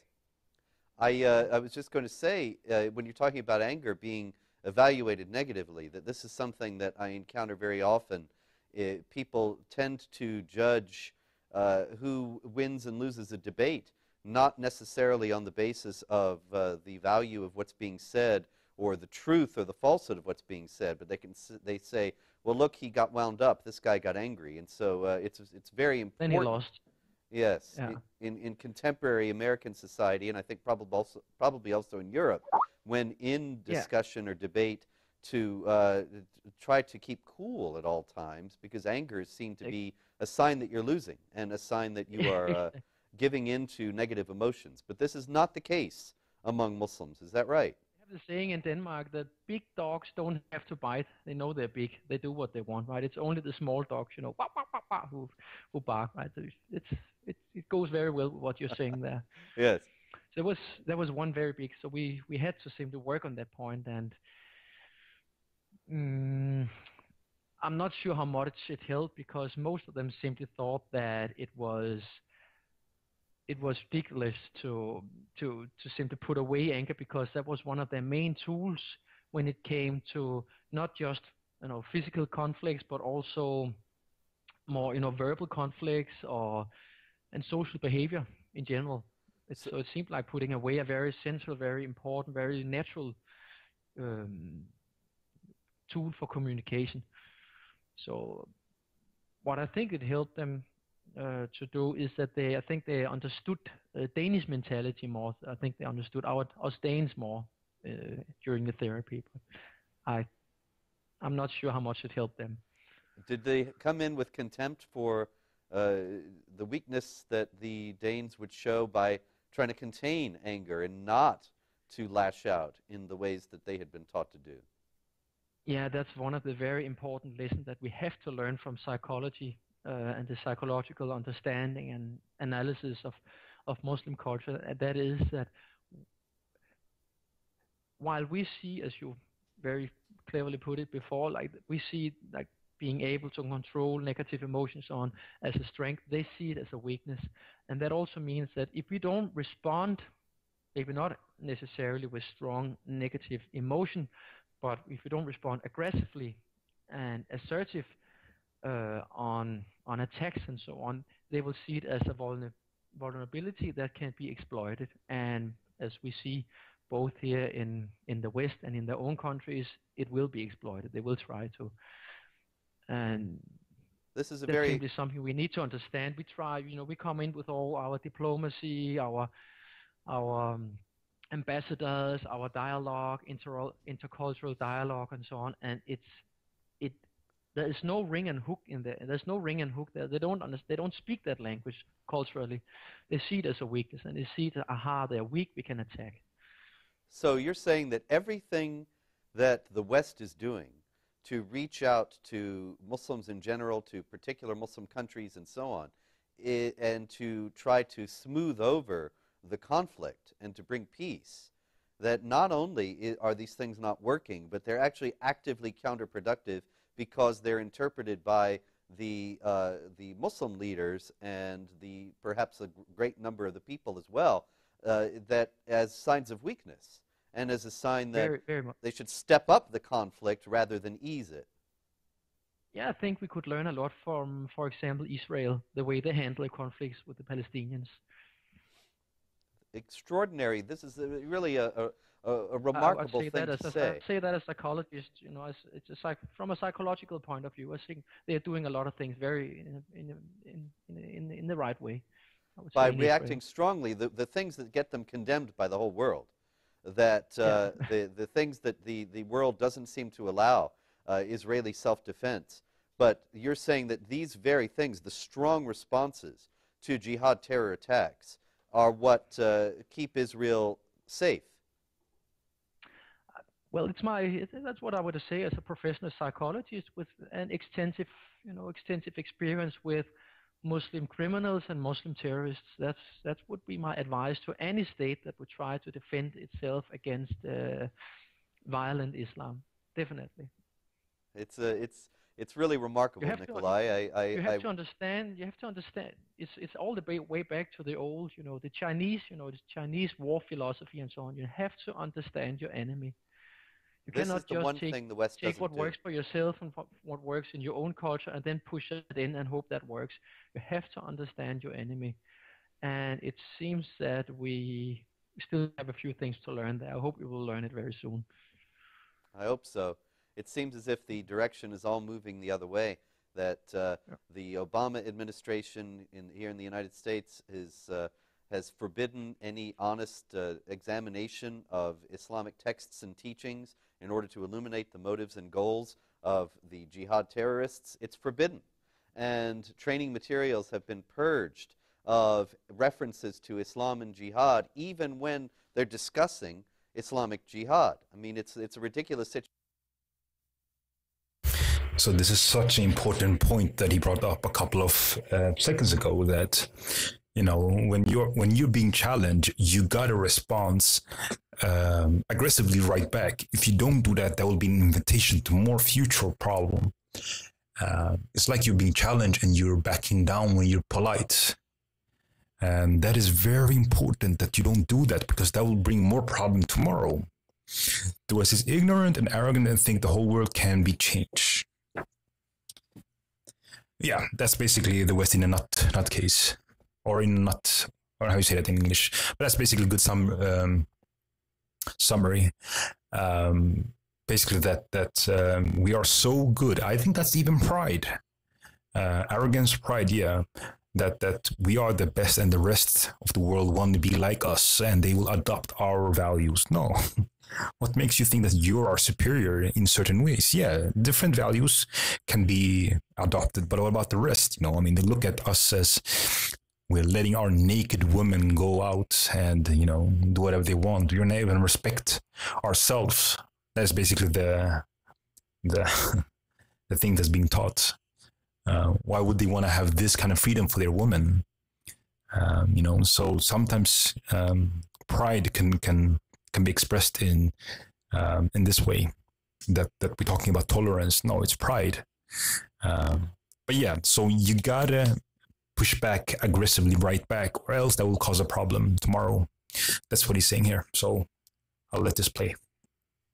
Situation where American officials, including law enforcement and intelligence officials, cannot use jihad to speak about terror groups, even though those terror groups themselves even call themselves by the name Islamic Jihad or the Party of Allah and so on. And it's a ridiculous situation that it seems as if it's basic common sense. I wish that your recommendations were taken seriously at high levels, and that the American defense posture and Europe's defense posture were reconfigured along the lines of Israel's and along the lines of not playing into, not behaving in ways that make Islamic supremacists and jihadists think that we are weak and ripe for the plucking. But in any case, I know that going back to your story, you worked in this prison, and you have found, as a basis of on the basis of your work there over the years, some emotional indicators, some signs that Muslims may turn to violence or become jihad terrorists. And these you listed in an article at Jihad Watch, which I can recommend to people to take a look at, called Psychology, De-Radicalizing Muslim Terrorists, which I found to be a fascinating piece. And the 8 indicators you listed are anger, honor culture, victim mentality, identity, religiosity, responsibility for oneself, ability to regret, and tolerance. Let's take a little bit of time to look into this more closely.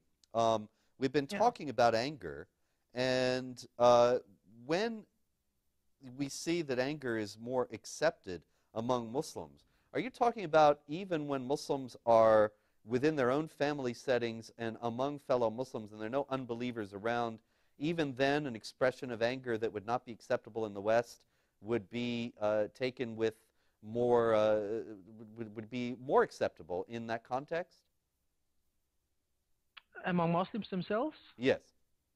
Yeah, very much. You see it strongly. If you go, for example, if you work in a prison, you know, in Denmark at least, there you will see the one who are the most, you have the most influence on the other Muslim prisoners are the ones who are the most religious and the ones who are the most angry. They are seen as the leaders. Ooh, I really like that comment. What he described is the hierarchy is derived from who in the group is an alpha male, who's the one who's most angriest and who's the one who's most religious. That is how the leadership is being put together. I guess the one that's most alpha male, angriest, and the one who's most religious. Quite interesting. That's not how we do in the West. We're looking more after competence. They're the role models.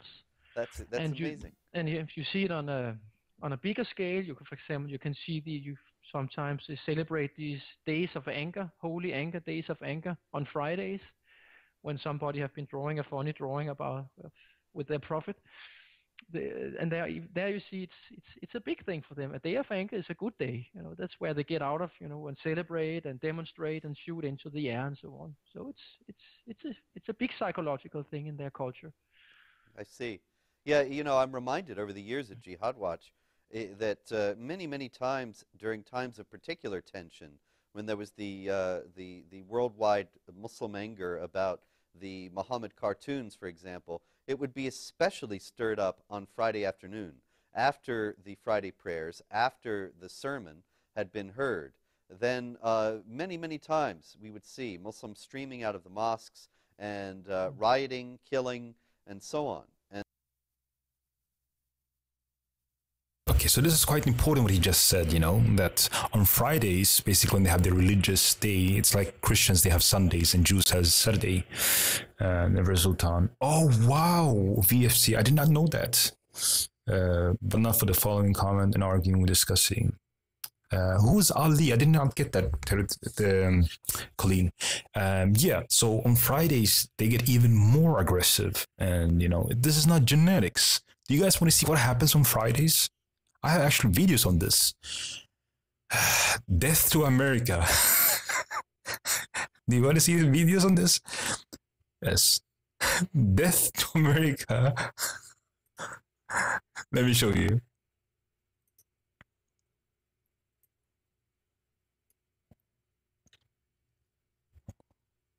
This is in the mosque. الموت لأمريكا.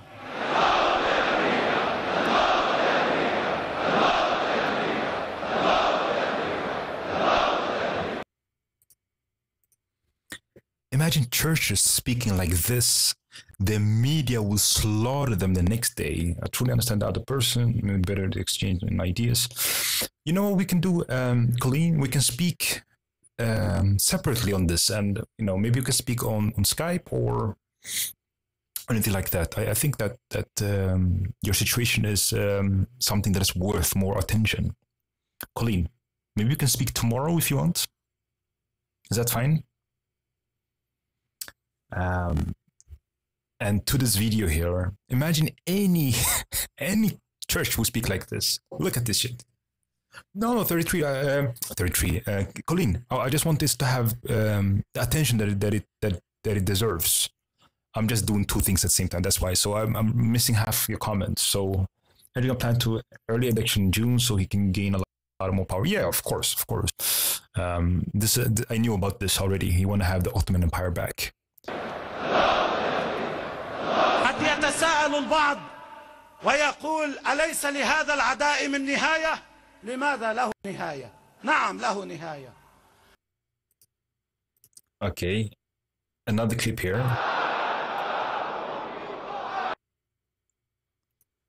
Look at this. Oh, I cannot zoom. Let me see if I can zoom out. Yeah, okay, here. Look at this.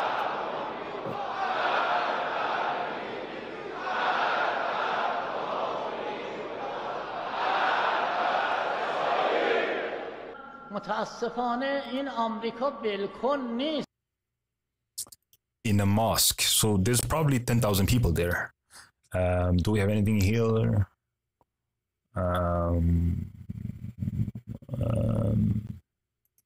So this is, yeah, I'm just showing you where this comes from. Death.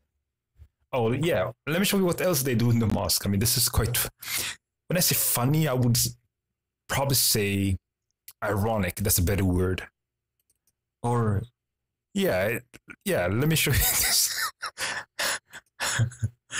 The mosque. Flag. Let me see if I can get this. So this is in a mosque that I'm going to show you right now. Oh boy. Let me see. Flag. Okay, nothing here. Let me try it like this then. Flag. I gotta find this one. Okay, I think this one is the right one. Okay, this is in a mosque. Imagine any mosque would do this in the West. It would be brilliant.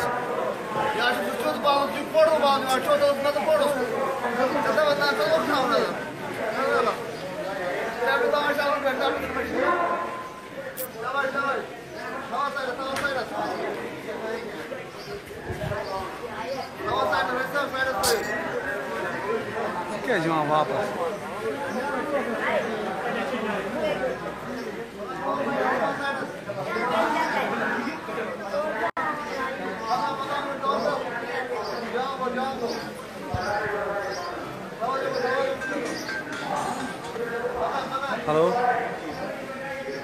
Hello वालेकुम सलाम fast ब्रूफ हम side जनाब फुर्दुपुर BK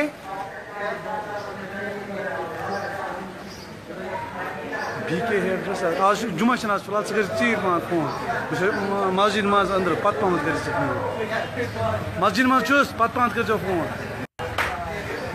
ना ना मुझे सुबह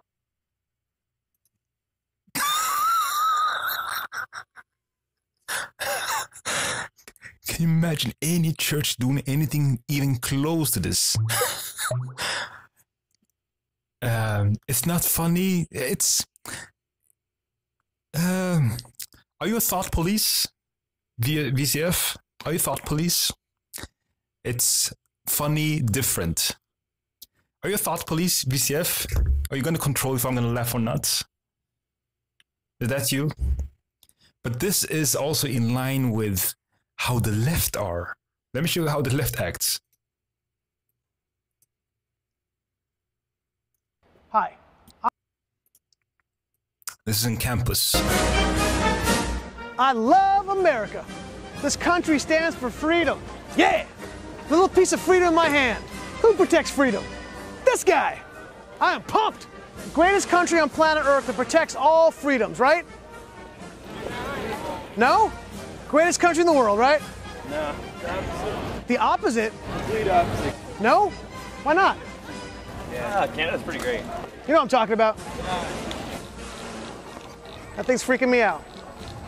Big time. One imperial power right now in the world. It signifies military rule. God is not proud of us. America. This country. America. Wow. Why would you say that? I seen you walking out here with the little Star David. Flick me off? Consider successful. Because she said my flag sucked, I wanted to see what the reaction would be with, well, another flag that's out there in the news. I stand against America. ISIS protects Islam. I denounce the United States. The black flag of ISIS will stand over the White House. I denounce Western imperialism. I denounce American imperialism. Good for you, man. Good for you. Thank you. I love that you're saying that. Thank you. I appreciate it. I mean, who is this guy that would say, I love that you're saying that? I love it. Find it one time. Who's this guy? Who is this guy? Who would say anything like that? I love what you're saying that. He's having ISIS flag for those who don't know. So this is what we're dealing with. It's basically the unholy alliance between the left and, I guess, Muslims. So if you just think it's Islam or Sharia, you know, you're doing a huge mistake. It's the unholy alliance. And sometimes you need to laugh your way through this. You know? And this is a pattern that recurs. It's interesting that you note religiosity. The people who are the most religious and the people who are the most angry became the leaders in the prison. At the Friday prayers, in many cases, those two things come together and make for a very volatile combination. Yeah, that's where the Fridays there. That's the day where they are the most holy, you could say. Actually, we have some very fascinating statistics from Germany, and I forgot to mention before the former minister of justice in Germany. Now he's a professor in a big university in southern Germany, and they made an enormous project. They were interviewing 45,000 young people from all over Germany, from all, with all religions, with all backgrounds and so on. And what they found is that when it comes to religion, the more religious young people are, the more peaceful they are, except for Muslim youth. That's the opposite. The more religious the Muslims are, the more aggressive and the more ready they are to use violence. This is a very big study. It was intensive interviews with 45,000 young people, and it just shows that there are apparently some aspects, psychological aspects of their religion that promotes violence, that promotes anger, that promotes all these unhealthy things that you can see also in brain scannings are very unhealthy to people. Makes them more depressive, makes them more frustrated, makes them less able to fall in love and sleep well and so on. It's not only bad for their surroundings, it's very bad for themselves as well, both on a psychological level and on a neurological level. Amazing, incredible that this would go on. You could say that Islam is, from a scientific point of view, it's an unhealthy religion, from a medical point of view and psychological point of view. Astounding. So I mean, this is an element of it that I've never considered, that when one is taught that anger is a good and holy thing, that hatred, rage, and violence are something that are blessed by God, then it actually, obviously, you would cultivate these things, and then the more you do so, the worse it is for your physical and psychological well-being. Very much. These people, you can also see, it's not happy people who behave like that, right? It is people who feel bad, who are not happy, and who actually you never hear any. You don't hear Muslim leaders and imams and so on. You don't hear them talking about happiness and so on. Not in this life, at least. They talk about anger, aggression. Hate them, and so on. But it seems like happiness they simply gave up. It's not a thing for them. I think they gave up. I'm reminded of the Ayatollah Khomeini, who said very famously, "There is no fun in Islam. There is no humor in Islam. There is no fun or joy in anything that is serious." Yeah. So moving on from anger, the next element that you had identified as an indicator of the tendency of a Muslim to become a terrorist and commit an act of violence is the honor culture. So what exactly is the honor culture? Well, that's what they call it. They call it honor. If you ask us, normal. I think if you look at Western psychology, we would call it bad self-confidence. When you're so fragile, when you're all the time looking for what are they thinking about me, are they criticizing me, and so on, it's not a question of honor. You're simply insecure. Yes, of course. And then what happens if they are criticizing, or if somebody is talking bad? Then what? Yeah, then they explode. So that honor culture leads us back into anger. Yeah, it leads us back into anger, and it's connected with, it's very opposite from Western culture. While we would say that if you're able to handle criticism, which I noticed you handle a lot of criticism on your blog, the Hard Watch, you have a lot of people writing, they're not so happy about your work. I don't know why not. It's just telling the truth, Why should the truth threaten? I love it, I read your blog every day, and I recommend it everywhere. It's great. It's really an amazing job you do every day. It's amazing. Thank you very much. And I thank you for that.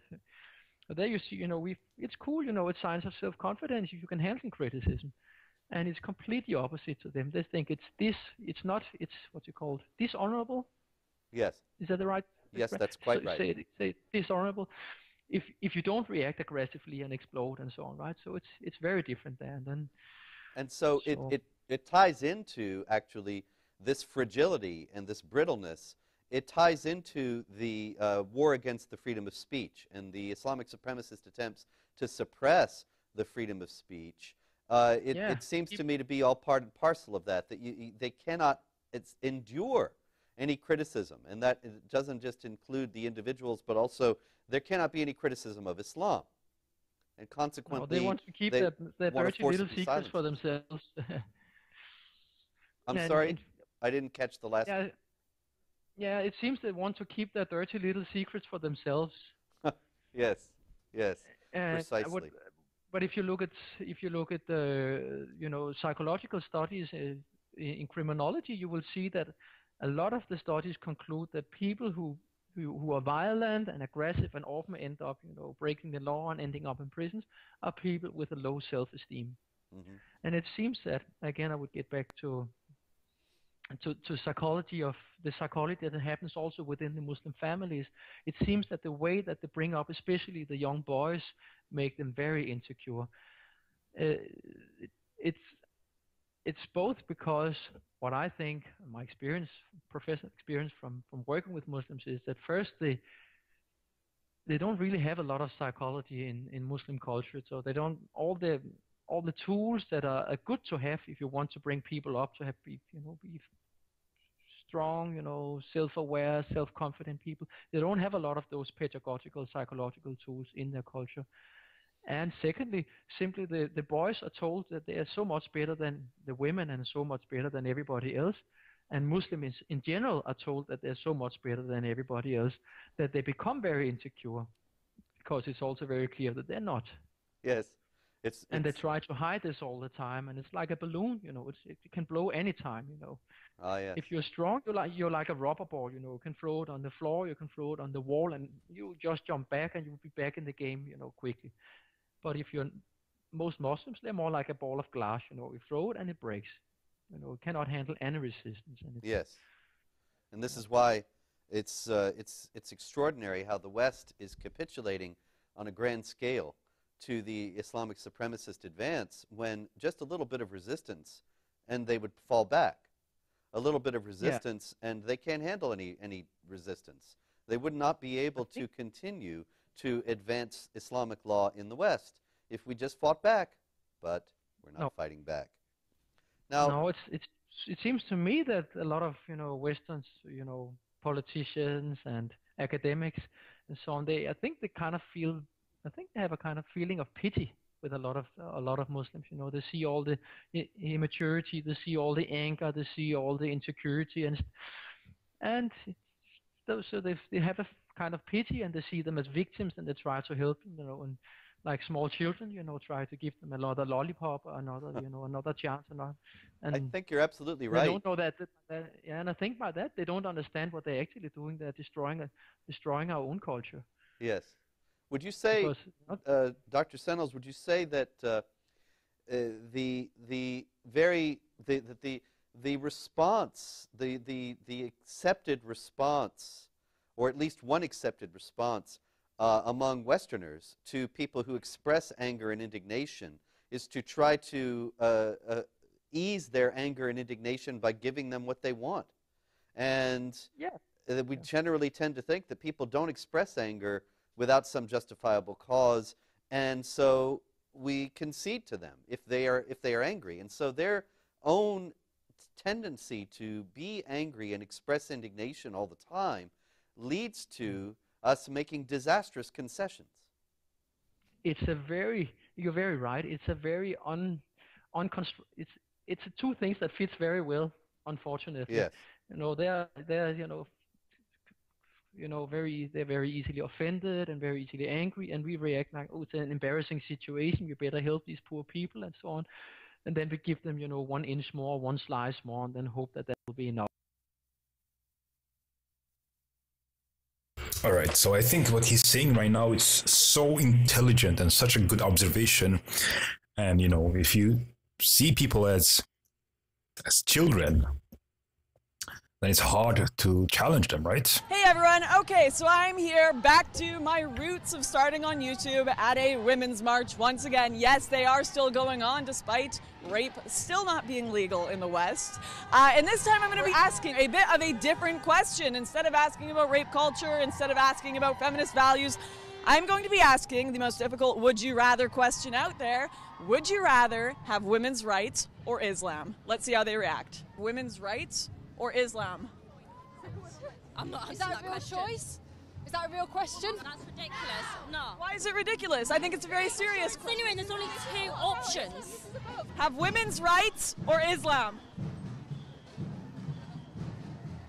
What? Why is that even a question? Oh my God. We're not. This is not about Islam. Mate, but your rights are. Why are you at this rally ask that question, provoking like an argument, which there's no point? Why can't we just band together about feminism instead of you coming along here and starting a religious debate? Because some people believe you should be stoned for the crime of being raped, and if you are protesting rape, you should be protesting the people that want to hurt you for being raped as well. Why are you just letting this go past? Why are you doing this? Why in particular did you use Islam? Because there is a big problem with how women are treated under Islam. Right. So you didn't first ask her whether or not she identifies as a Muslim? No, I'm asking feminists. Why are you not asking Muslim women about this? Why are you asking? Well, you don't see a whole lot here, do you? Their husbands probably didn't let them come. Oh my God. Did you just hear what she said to me? She said, I don't see a lot of Muslim women here. Their husbands didn't let them come. Dude, you're doing this. Ignorant. No, she's doing this. She's doing this with you. Have you read the Quran? Go away. I've read passages and there's a lot more violence in the Bible, and believe me, I grew up Catholic. That's why you see Christians running people over in the streets of London, right? Oh my fuck. I think that people who say that have probably not actually read the Quran and have just been told that by the media and sucked it in. And I think we should listen to Muslim women instead of white women like me and you. You don't think white women can be Muslim? Yeah, I think they can. But I think we should listen to Muslim women first and foremost. Maybe I'm a Muslim. Maybe you are. I'm doing.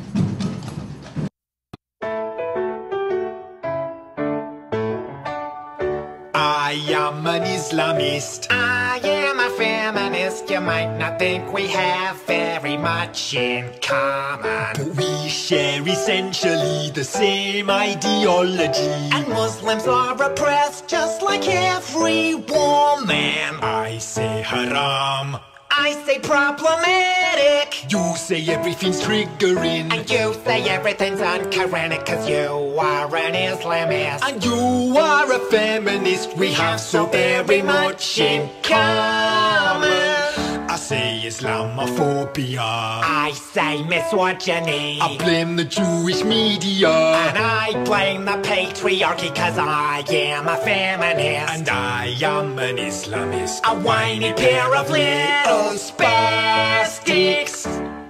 You know what makes me feel like really marginalized, yeah? It is when ignorant people remind me that the Prophet ﷺ had sex with a little 9-year-old girl. Mohammed had sex with a child? Oh, that's awesome! That means that every white, cisgendered, heteronormative pedophile here in the West is guilty of cultural appropriation! And that's the real societal problem! Oh, yeah! See, it's easy when you look at the world through problematic glasses. Oh, who'd have thought that you and me would get along so well? I say social justice. I say jihad.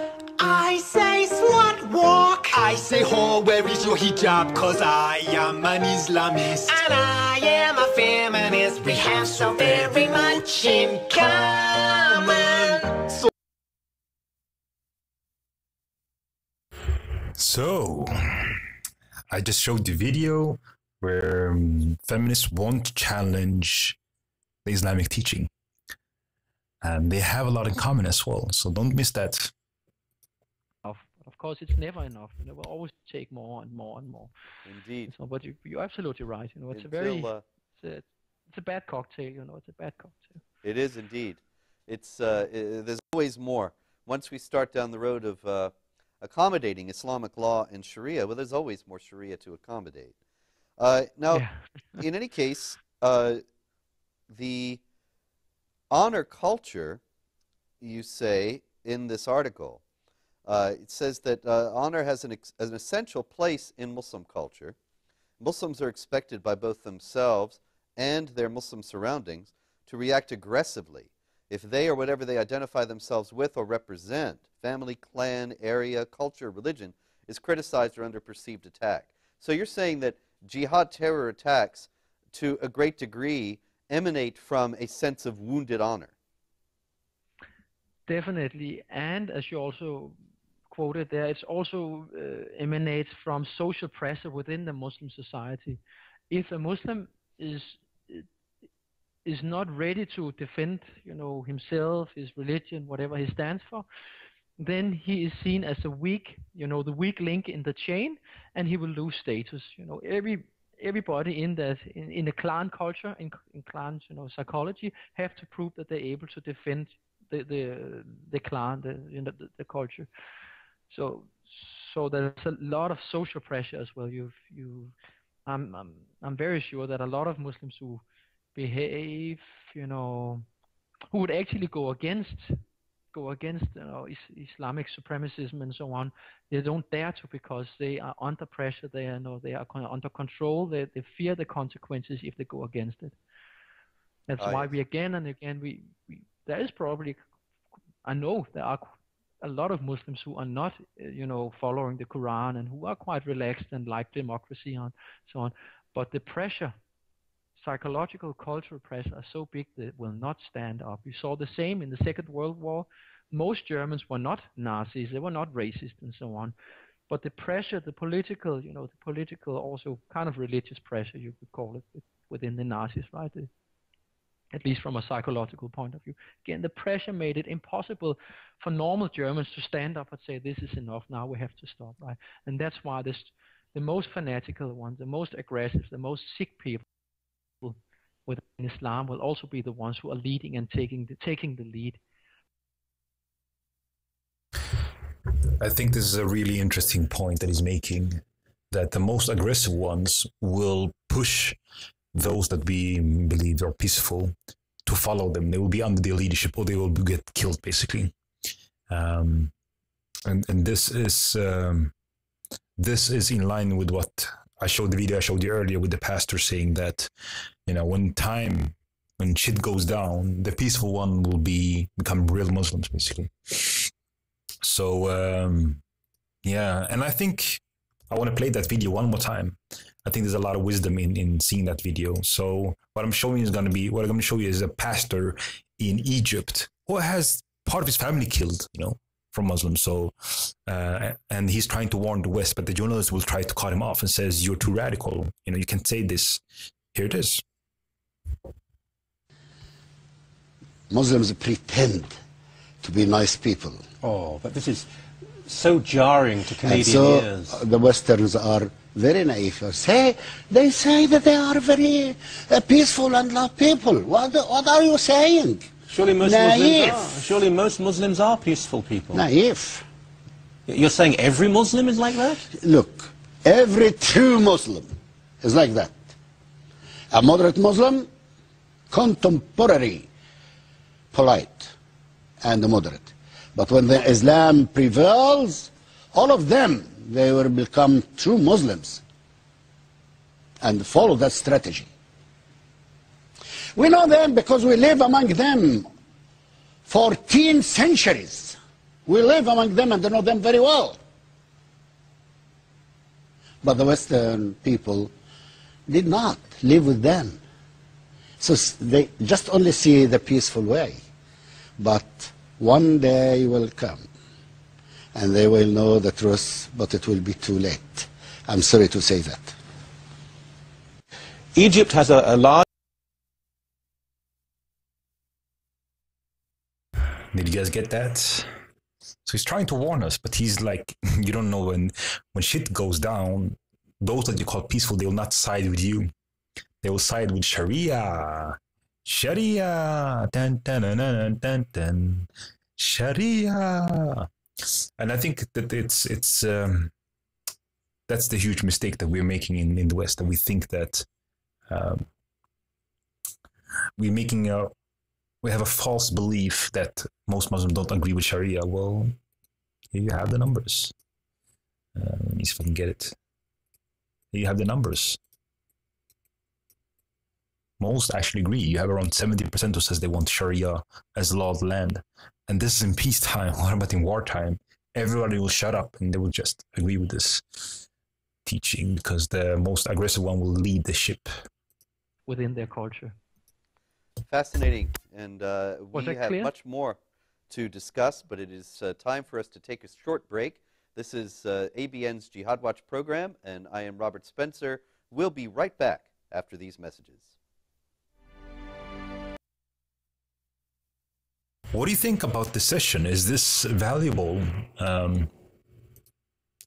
Knowing about this, having a psychologist explaining these points, he really breaks it down for us. I think it's really valuable. Maybe we can continue another day. I feel a little bit tired for today. I think this is good, and maybe we can continue another day. I think I'll end this one here. Still have 19 people here. Should I just continue? Oh, you know what? I'm gonna leave and do other stuff. So I'm gonna keep on playing. So for those who want to hear this one, you can hear this one, but I'm gonna leave. Right? So yeah, if people want to have this knowledge, I don't want to stand in the way. In prisons in Denmark, and has written a fascinating study about de-radicalizing Muslim terrorists, which was published at Jihad Watch, and we have been discussing the triggers that he has found that can be indicators, I should say, not triggers, but indicators that a Muslim may be inclined to become a jihad terrorist. And the next one on the list, Nikolai, is the victim mentality, which is something that I see Muslims manifesting every day at Jihad Watch. Can you elucidate what the victim mentality is a bit? Well, I would like to get back to the terminology of psychology. In psychology, we talk about something called locus of control. And locus of control means how do people see their lives influenced? Do they see their lives influenced mainly by themselves or by their surroundings, by outside factors? And we here in the West mainly have an inner locus of controls. If you go to the libraries, you will see meters of self-help books. They all tell them how you yourself can change your life so you become a better person, a thinner person, a richer person, or whatever. But they always point to yourself and what you can do yourself with yourself. You can read any, women's magazine, or I think also more and more men's magazines. You can read the same there. And we have a whole industry of psychologists, therapists, coaches, and so on. And we all live from, including myself, live from helping people to realize how they are in control of their own life and how they can change their patterns, how they can change their habits, and thereby, changing their life and become, more happy and more successful. So we mainly in the West have an inner locus of control. What you see in Muslim culture is that they mainly have an outer locus of control. Everything is inshallah, that means nothing happens if Allah don't want it to happen. More than that, also everything is guided not by own choice, but mainly by outer religious rules, cultural traditions, and male authorities. So there is very little space, if any, for training and developing and experiencing inner locus of control. That's why they have the mainly outer locus of control there. That would mean for Westerners, if we have a problem, if we make a mistake, the first place we would look, if we are mature, we would look at ourselves. We say, okay, what did I do wrong? Should I talk in another way? Should I act in another way? Should I think in another way? And there, maybe with a little bit of help from our friends, we will see, actually, I can change. I can do something here myself. While we see when Muslims have problems or they make mistakes, they tend to look at the outside world, who did this to me? And of course, it's mainly the infidels that's apparently who they might like to blame the most, the big devil, the small devil, and the rest of us. Yes. So this gets us to the victimhood mentality, which has really become the victimhood industry in the United States, the concerted effort to portray any resistance, any pushback to jihad and Islamic supremacism as Islamophobia.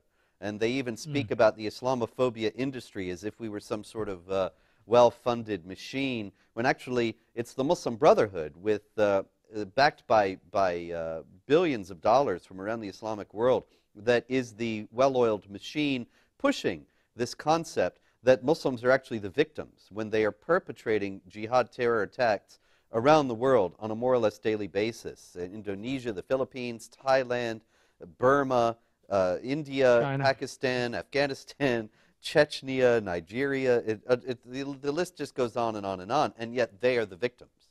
And now, yeah, it's come from this victim mentality, which is, I would say, world famous. Everybody knows they have it, and I would say every Westerner knows that it's very embarrassing to behave like that. But still, you know, our lawmakers and our experts and, you know, opinion makers and so on, they tend to go with it, instead of, you know, ridiculizing and say, now you grow up and you take responsibility for your own life and so on. So it comes from this outer locus of control. But to get back to this Islamophobia, if, you know, if Islam it means, what does it mean? Submission. Subdue, or what? Submission. Submission, yeah. Yes. And phobia means irrational fear of fear. And Islamophobia is what they want us to feel. They want us to fear Islam. Yes. They are the ones who invented this word, and they want us to feel it.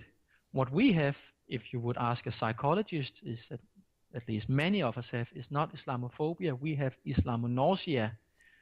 We are sick of their immature behavior, of their aggression, of their constant effort to pull down their Sharia over our heads, and, you know, the very, very negative cultural, economic, you know, influence on our societies wherever they come, you know. Yes, absolutely. We have Islamonausea. Yeah. Islamonausea, I believe you coined that, did you not? Yeah, I think I think maybe I did, yeah. Yes. I wrote an article for your blog, at least.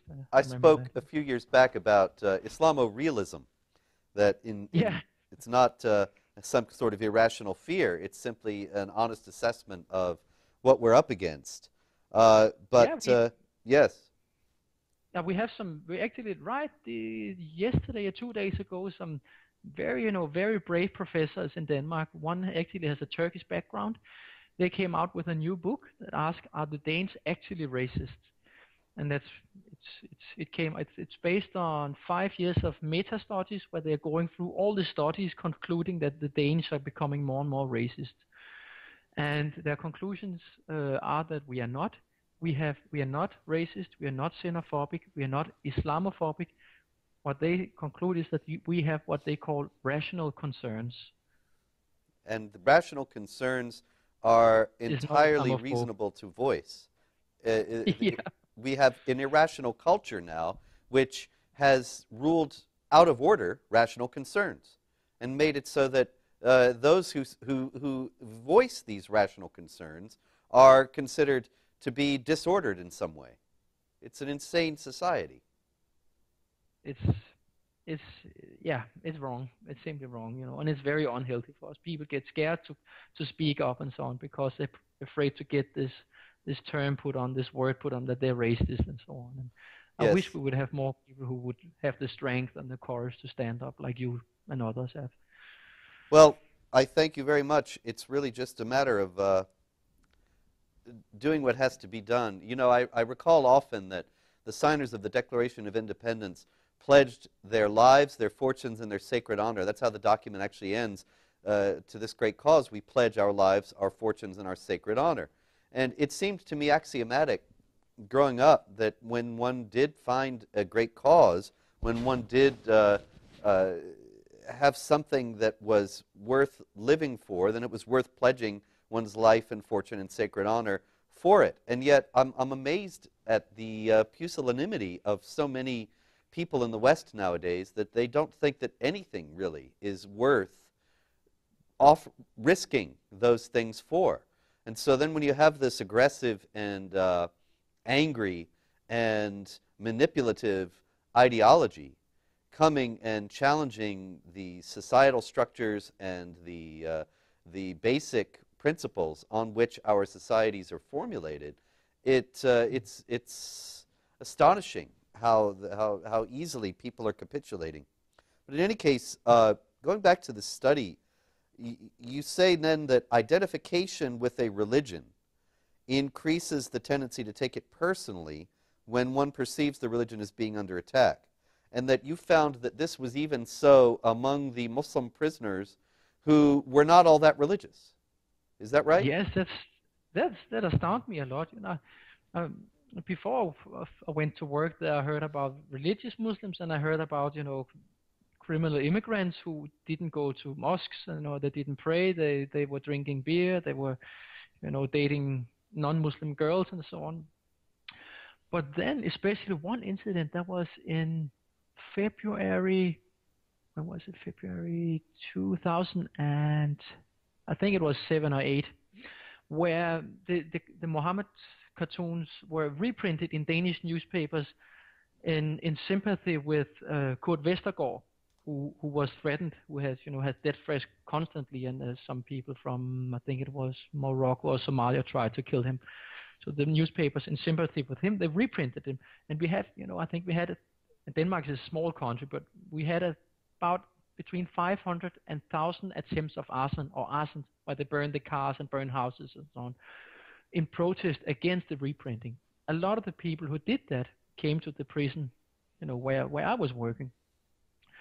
And, you know, they had a Muslim background, and they didn't go to the mosque. They were drinking beer. You know, they didn't practice their religion, but still, through their upbringing, through their identity, they still felt, you know, obligated to defend their religion. That surprised me. But it simply seemed that a lot of, you know, Muslims, because of the strong psychological, you know, imprint they have in their early childhood, then later on, whatever course their life takes, still this religious thing is a very strong psychological factor in their life. It's something that I recently actually heard from the former Muslim Noni Darwish, who told me that when she was growing up in Gaza, which at that time was under Egyptian occupation, she said that the Nasser government was aggressively pursuing war against Israel and working to undermine Israel in every way possible and trying to put the country onto a war footing and to bring about that war. Now, the thing about that is that she said that it was all about jihad, and it was all about Islam, that the Islamic anti-Semitism was what was the foundation for the hatred of the Jews that led the Nasser government to want to go to war with Israel. But what's odd about that is that this was ostensibly a secular government. It was an Arab nationalist government. Then obviously the Arab nationalists in Egypt have now just been replaced by the Muslim Brotherhood, which is much more ostensibly religious. But even though the Arab nationalists were secularists, they apparently so deeply imbibed this Islamic anti-Semitism that it guided the Nasser government's stance toward Israel. Yeah, it's, you know, what you put into people when they are between 0 and 5 years old is so difficult to take out again. That's the thing. And if you always have, you know, your TV programs, you know, from Arab countries via satellite, if you always hear that the Imam is a very holy man, the Quran is a very holy book, the Prophet is, you know, the one to follow, and so on, then later on you may become a criminal, or you may become whatever, politician or secular politician, but it will still be inside you. And these buttons will very easily be pressed then when the religion that you identified with is criticized, because whatever you identified with becomes part of you, and then you feel criticized. Yes. Yeah. Pat Condell, maybe you heard about him, a comedian who he makes videos also. He said it very clearly. You know, the Arabs, they don't hate the Jews because of Israel. They hate Israel because of the Jews. Ah, yes. That's very well said. That's absolutely true. Yeah. If it were any other group that had come and established a country there, they would have trouble with any non-Muslim government. But the Jews especially, because the Jews are designated in the Quran as the worst enemies of the Muslims. And they are demonized to an incredible degree throughout the Quran. And so that is exactly what bothers them about Israel. When they take the Quran seriously and read it, it tells them to hate the Jews above all. And that leads us actually to your next point, that about religiosity. I believe that we touched on this a little bit before, Yes, we but did. you had noted in the article since the Quran and the culture in most Muslim societies preaches aversion and in some cases even violence against non-Muslims, the degree of religiosity among Muslims is an important factor when deciding the risk of violent behavior. So obviously the more religious Muslims, even though the secular Muslims in the prison would identify with Islam and work to defend it when they perceived that it was being attacked, the more religious Muslims were more lethal. Is that right? Well, some of them were more, you could say, more lethal, more violent. Some of them were, I cannot speak because I also have I have to keep a certain level of confidence, with my clients. But some of them could have been terrorists as well. What it seemed for me is I didn't study the Islamic scriptures as deeply as you did, but I read the Quran and other scriptures. And again, from a psychological point of view, all the demonization of non-Muslims, about Jews, about non-believers and so on, works as, seen from a psychological perspective, works as the same way as when you do propaganda to your own soldiers in war. You tell how bad the enemy is, how low he is, how bad he is, how disgusting he is, and that removes empathy with the enemy, and the step towards harming him becomes easier. And that's what the Quran do to Muslims. It removes empathy towards non-Muslims, and that's why it's so easy for them to harm us and hate us.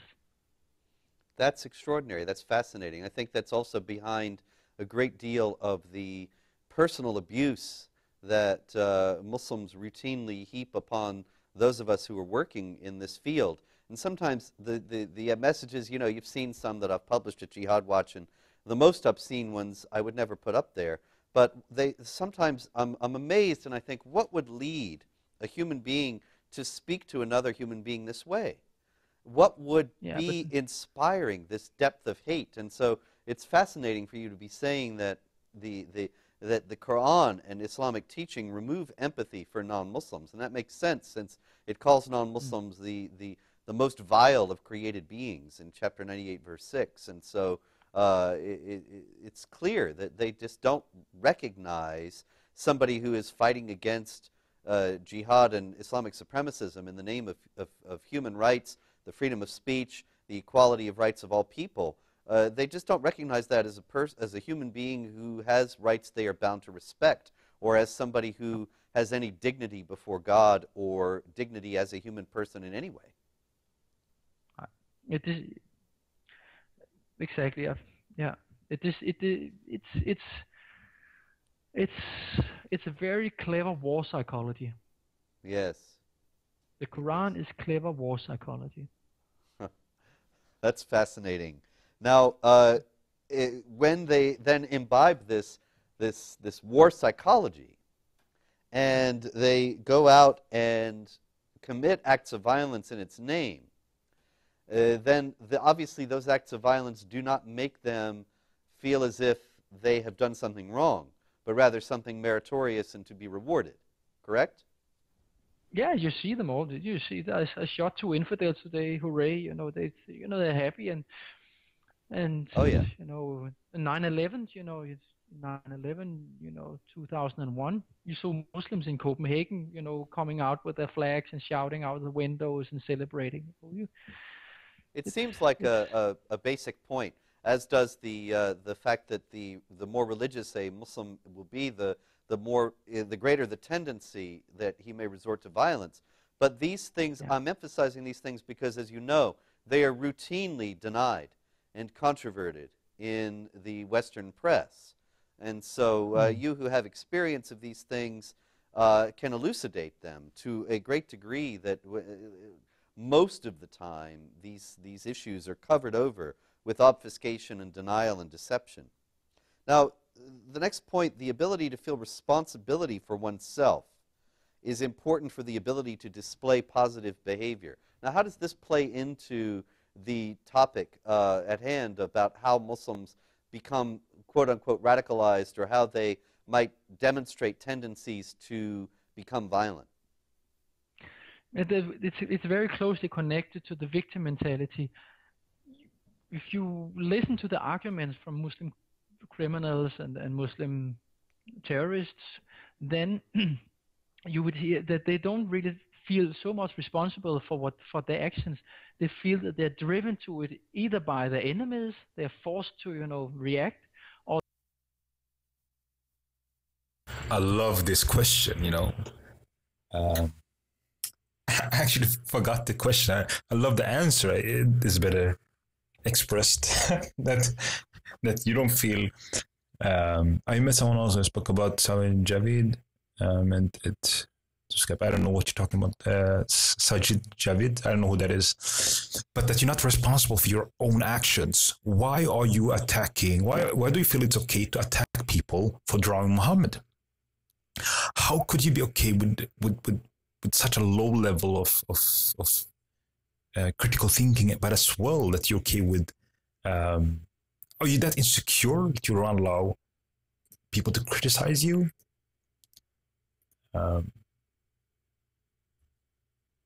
That's basically the question that is being asked, but they don't see that it's their fault. They see it as they're pushed to do something because nobody's allowed to criticize their prophet. That's basically the explanation. So it's not their fault. Personal responsibility. Oh, what's that? Not really sure what that is, And one example of that is here. This is when Charlie Hebdo reprinted Muhammad. Here is how they reacted in Nigeria, Pakistan, Yemen, Niger, and Syria. Take a look at it. Crowds of men gathered outside a church in the capital, Niamey. They were angry about the depiction of the Prophet Muhammad on the... Some context. For those who don't know, France, a newspaper, satiric newspaper, reprinted Muhammad. They basically, I can actually show the pictures, or just draw Prophet Muhammad. And this was reprinted all over the world, and Muslims were so mad that they went in and killed the people that did it. 12 people were murdered, actually. And all over the Muslim world, you saw them went bananas. And what they will do in this video is they will burn down a church in Nigeria. For what? For what happened in France? And even that, should you do it? Should you burn down or kill someone for drawing a picture? So here it is. The cover of the French satirical magazine Charlie Hebdo. They attacked the church, ripped pages from the Bible, and then...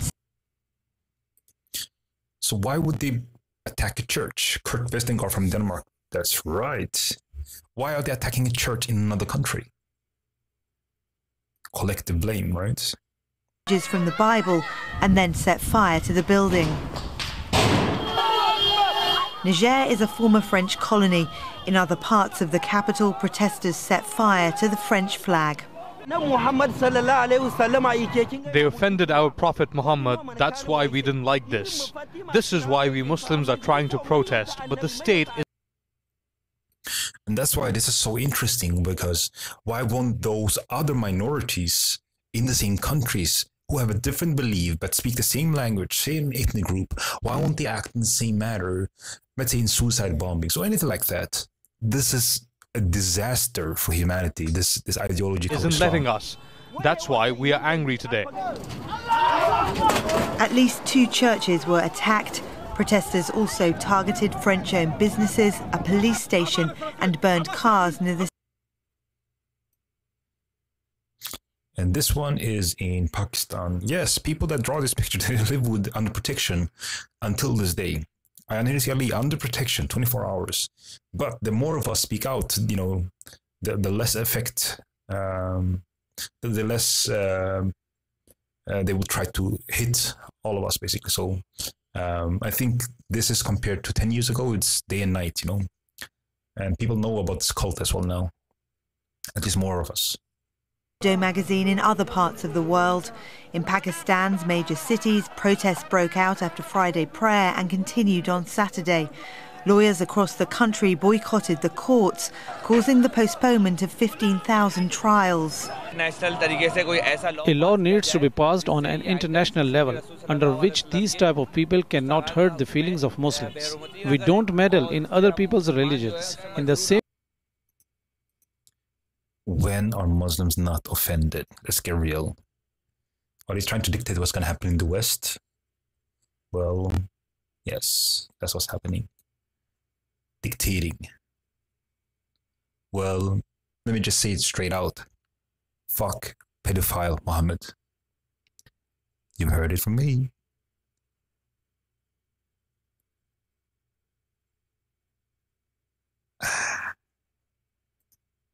Sometimes I feel like this is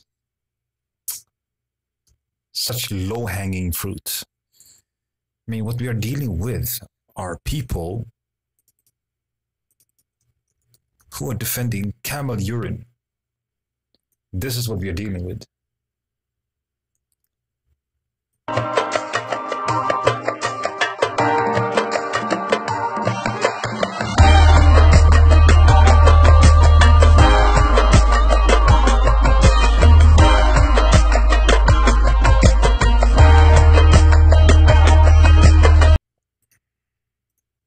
Maybe I should do it so you can read the text under. Something like this is better.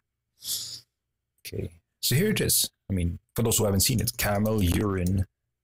Oh, this will be the end. Oh, you know what? Maybe I should finish this. Camel urine ordered.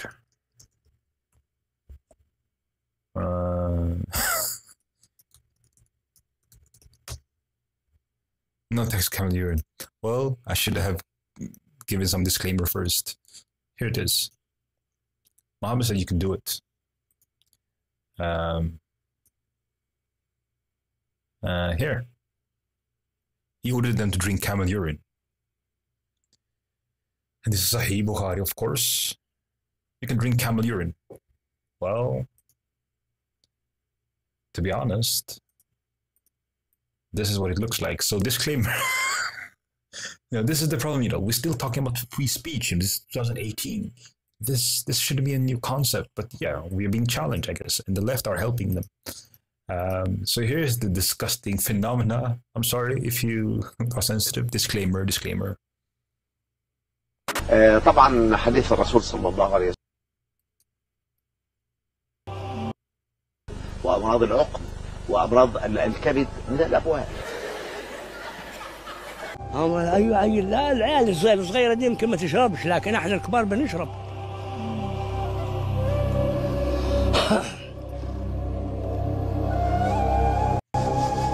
ده كله يا حاج اشتغل، كله اشتغل مرة واحدة عشان بص يا راسي كله اشتغل.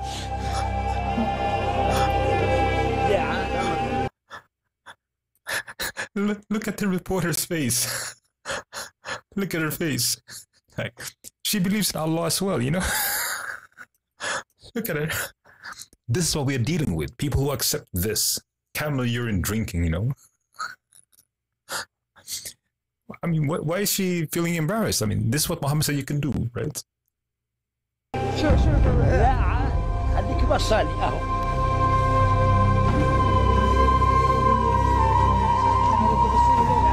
لا طعمه ايه يا حاج؟ مالح. مالح ازاي؟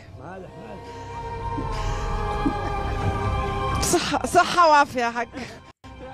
أنا مش فاهمة.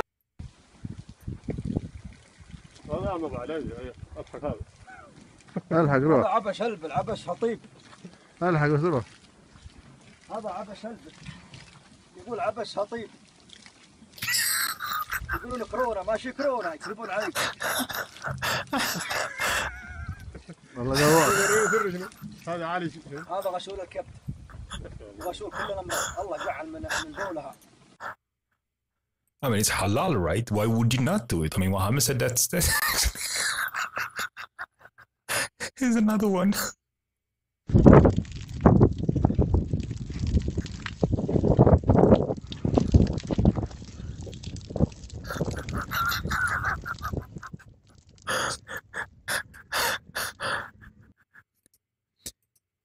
too much. This is what we feel is basically. I mean, I'm sorry. Disclaimer. One more. One more.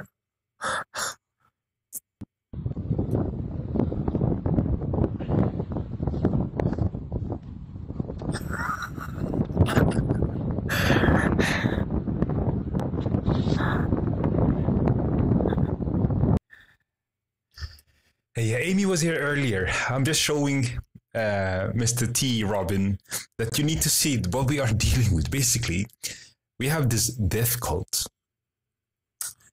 that we are basically debunking and exposing.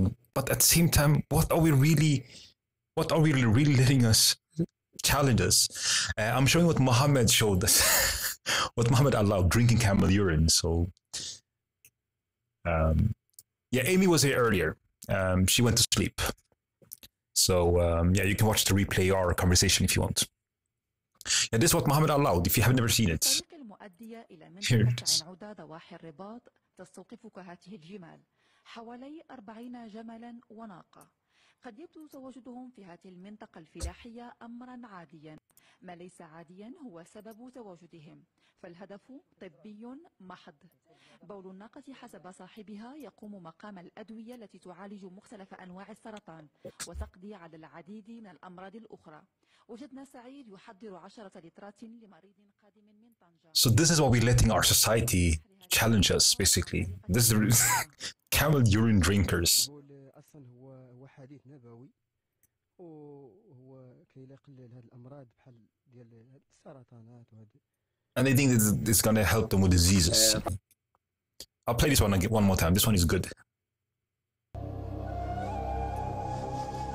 ده كله حاج اشتغل، كله اشتغل مرة واحدة عشان بص يا رز، كله اشتغل. شوف لا خليك بصالي اهو.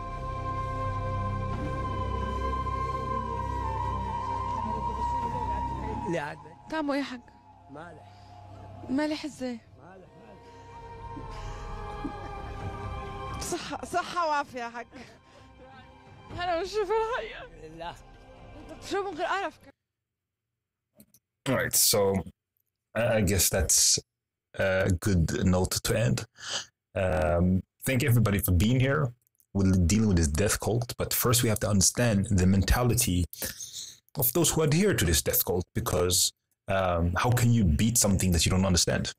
So that's why I'm doing these kind of broadcasts, showing the mentality, and you know, it's important. It's really, really important that we understand what we are dealing with. You cannot treat it like other topics and other challenges. You got to treat this unique, like what it is, you know. They would lose their profit, right? So this death cult is, they have built a civilization around this for 1,400 years. So just because people come over to your country doesn't mean that they hold the same ideas as you do. So thank you everybody for being here. I am out.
المجد أطوادا شداد ليكن يومك للشعب ودادا ليكن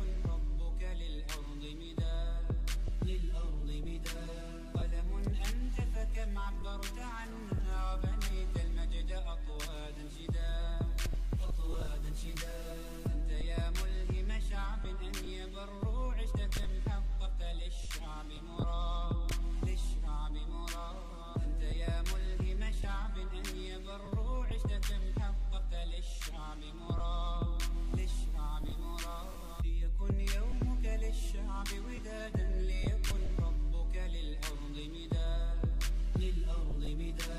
قلم أنت فكم عبرت عنها وبنيت المجد أطوادا شداد أنت يا ملهم شعب أن يبروا عشت كم حققت للشعب مراد أنت يا ملهم شعب أن يبروا عشت كم حققت للشعب مراد أنت يا ملهم شعب أن يبروا عشت كم حققت للشعب مراد. Big Mac McDonald's, you fat cunt.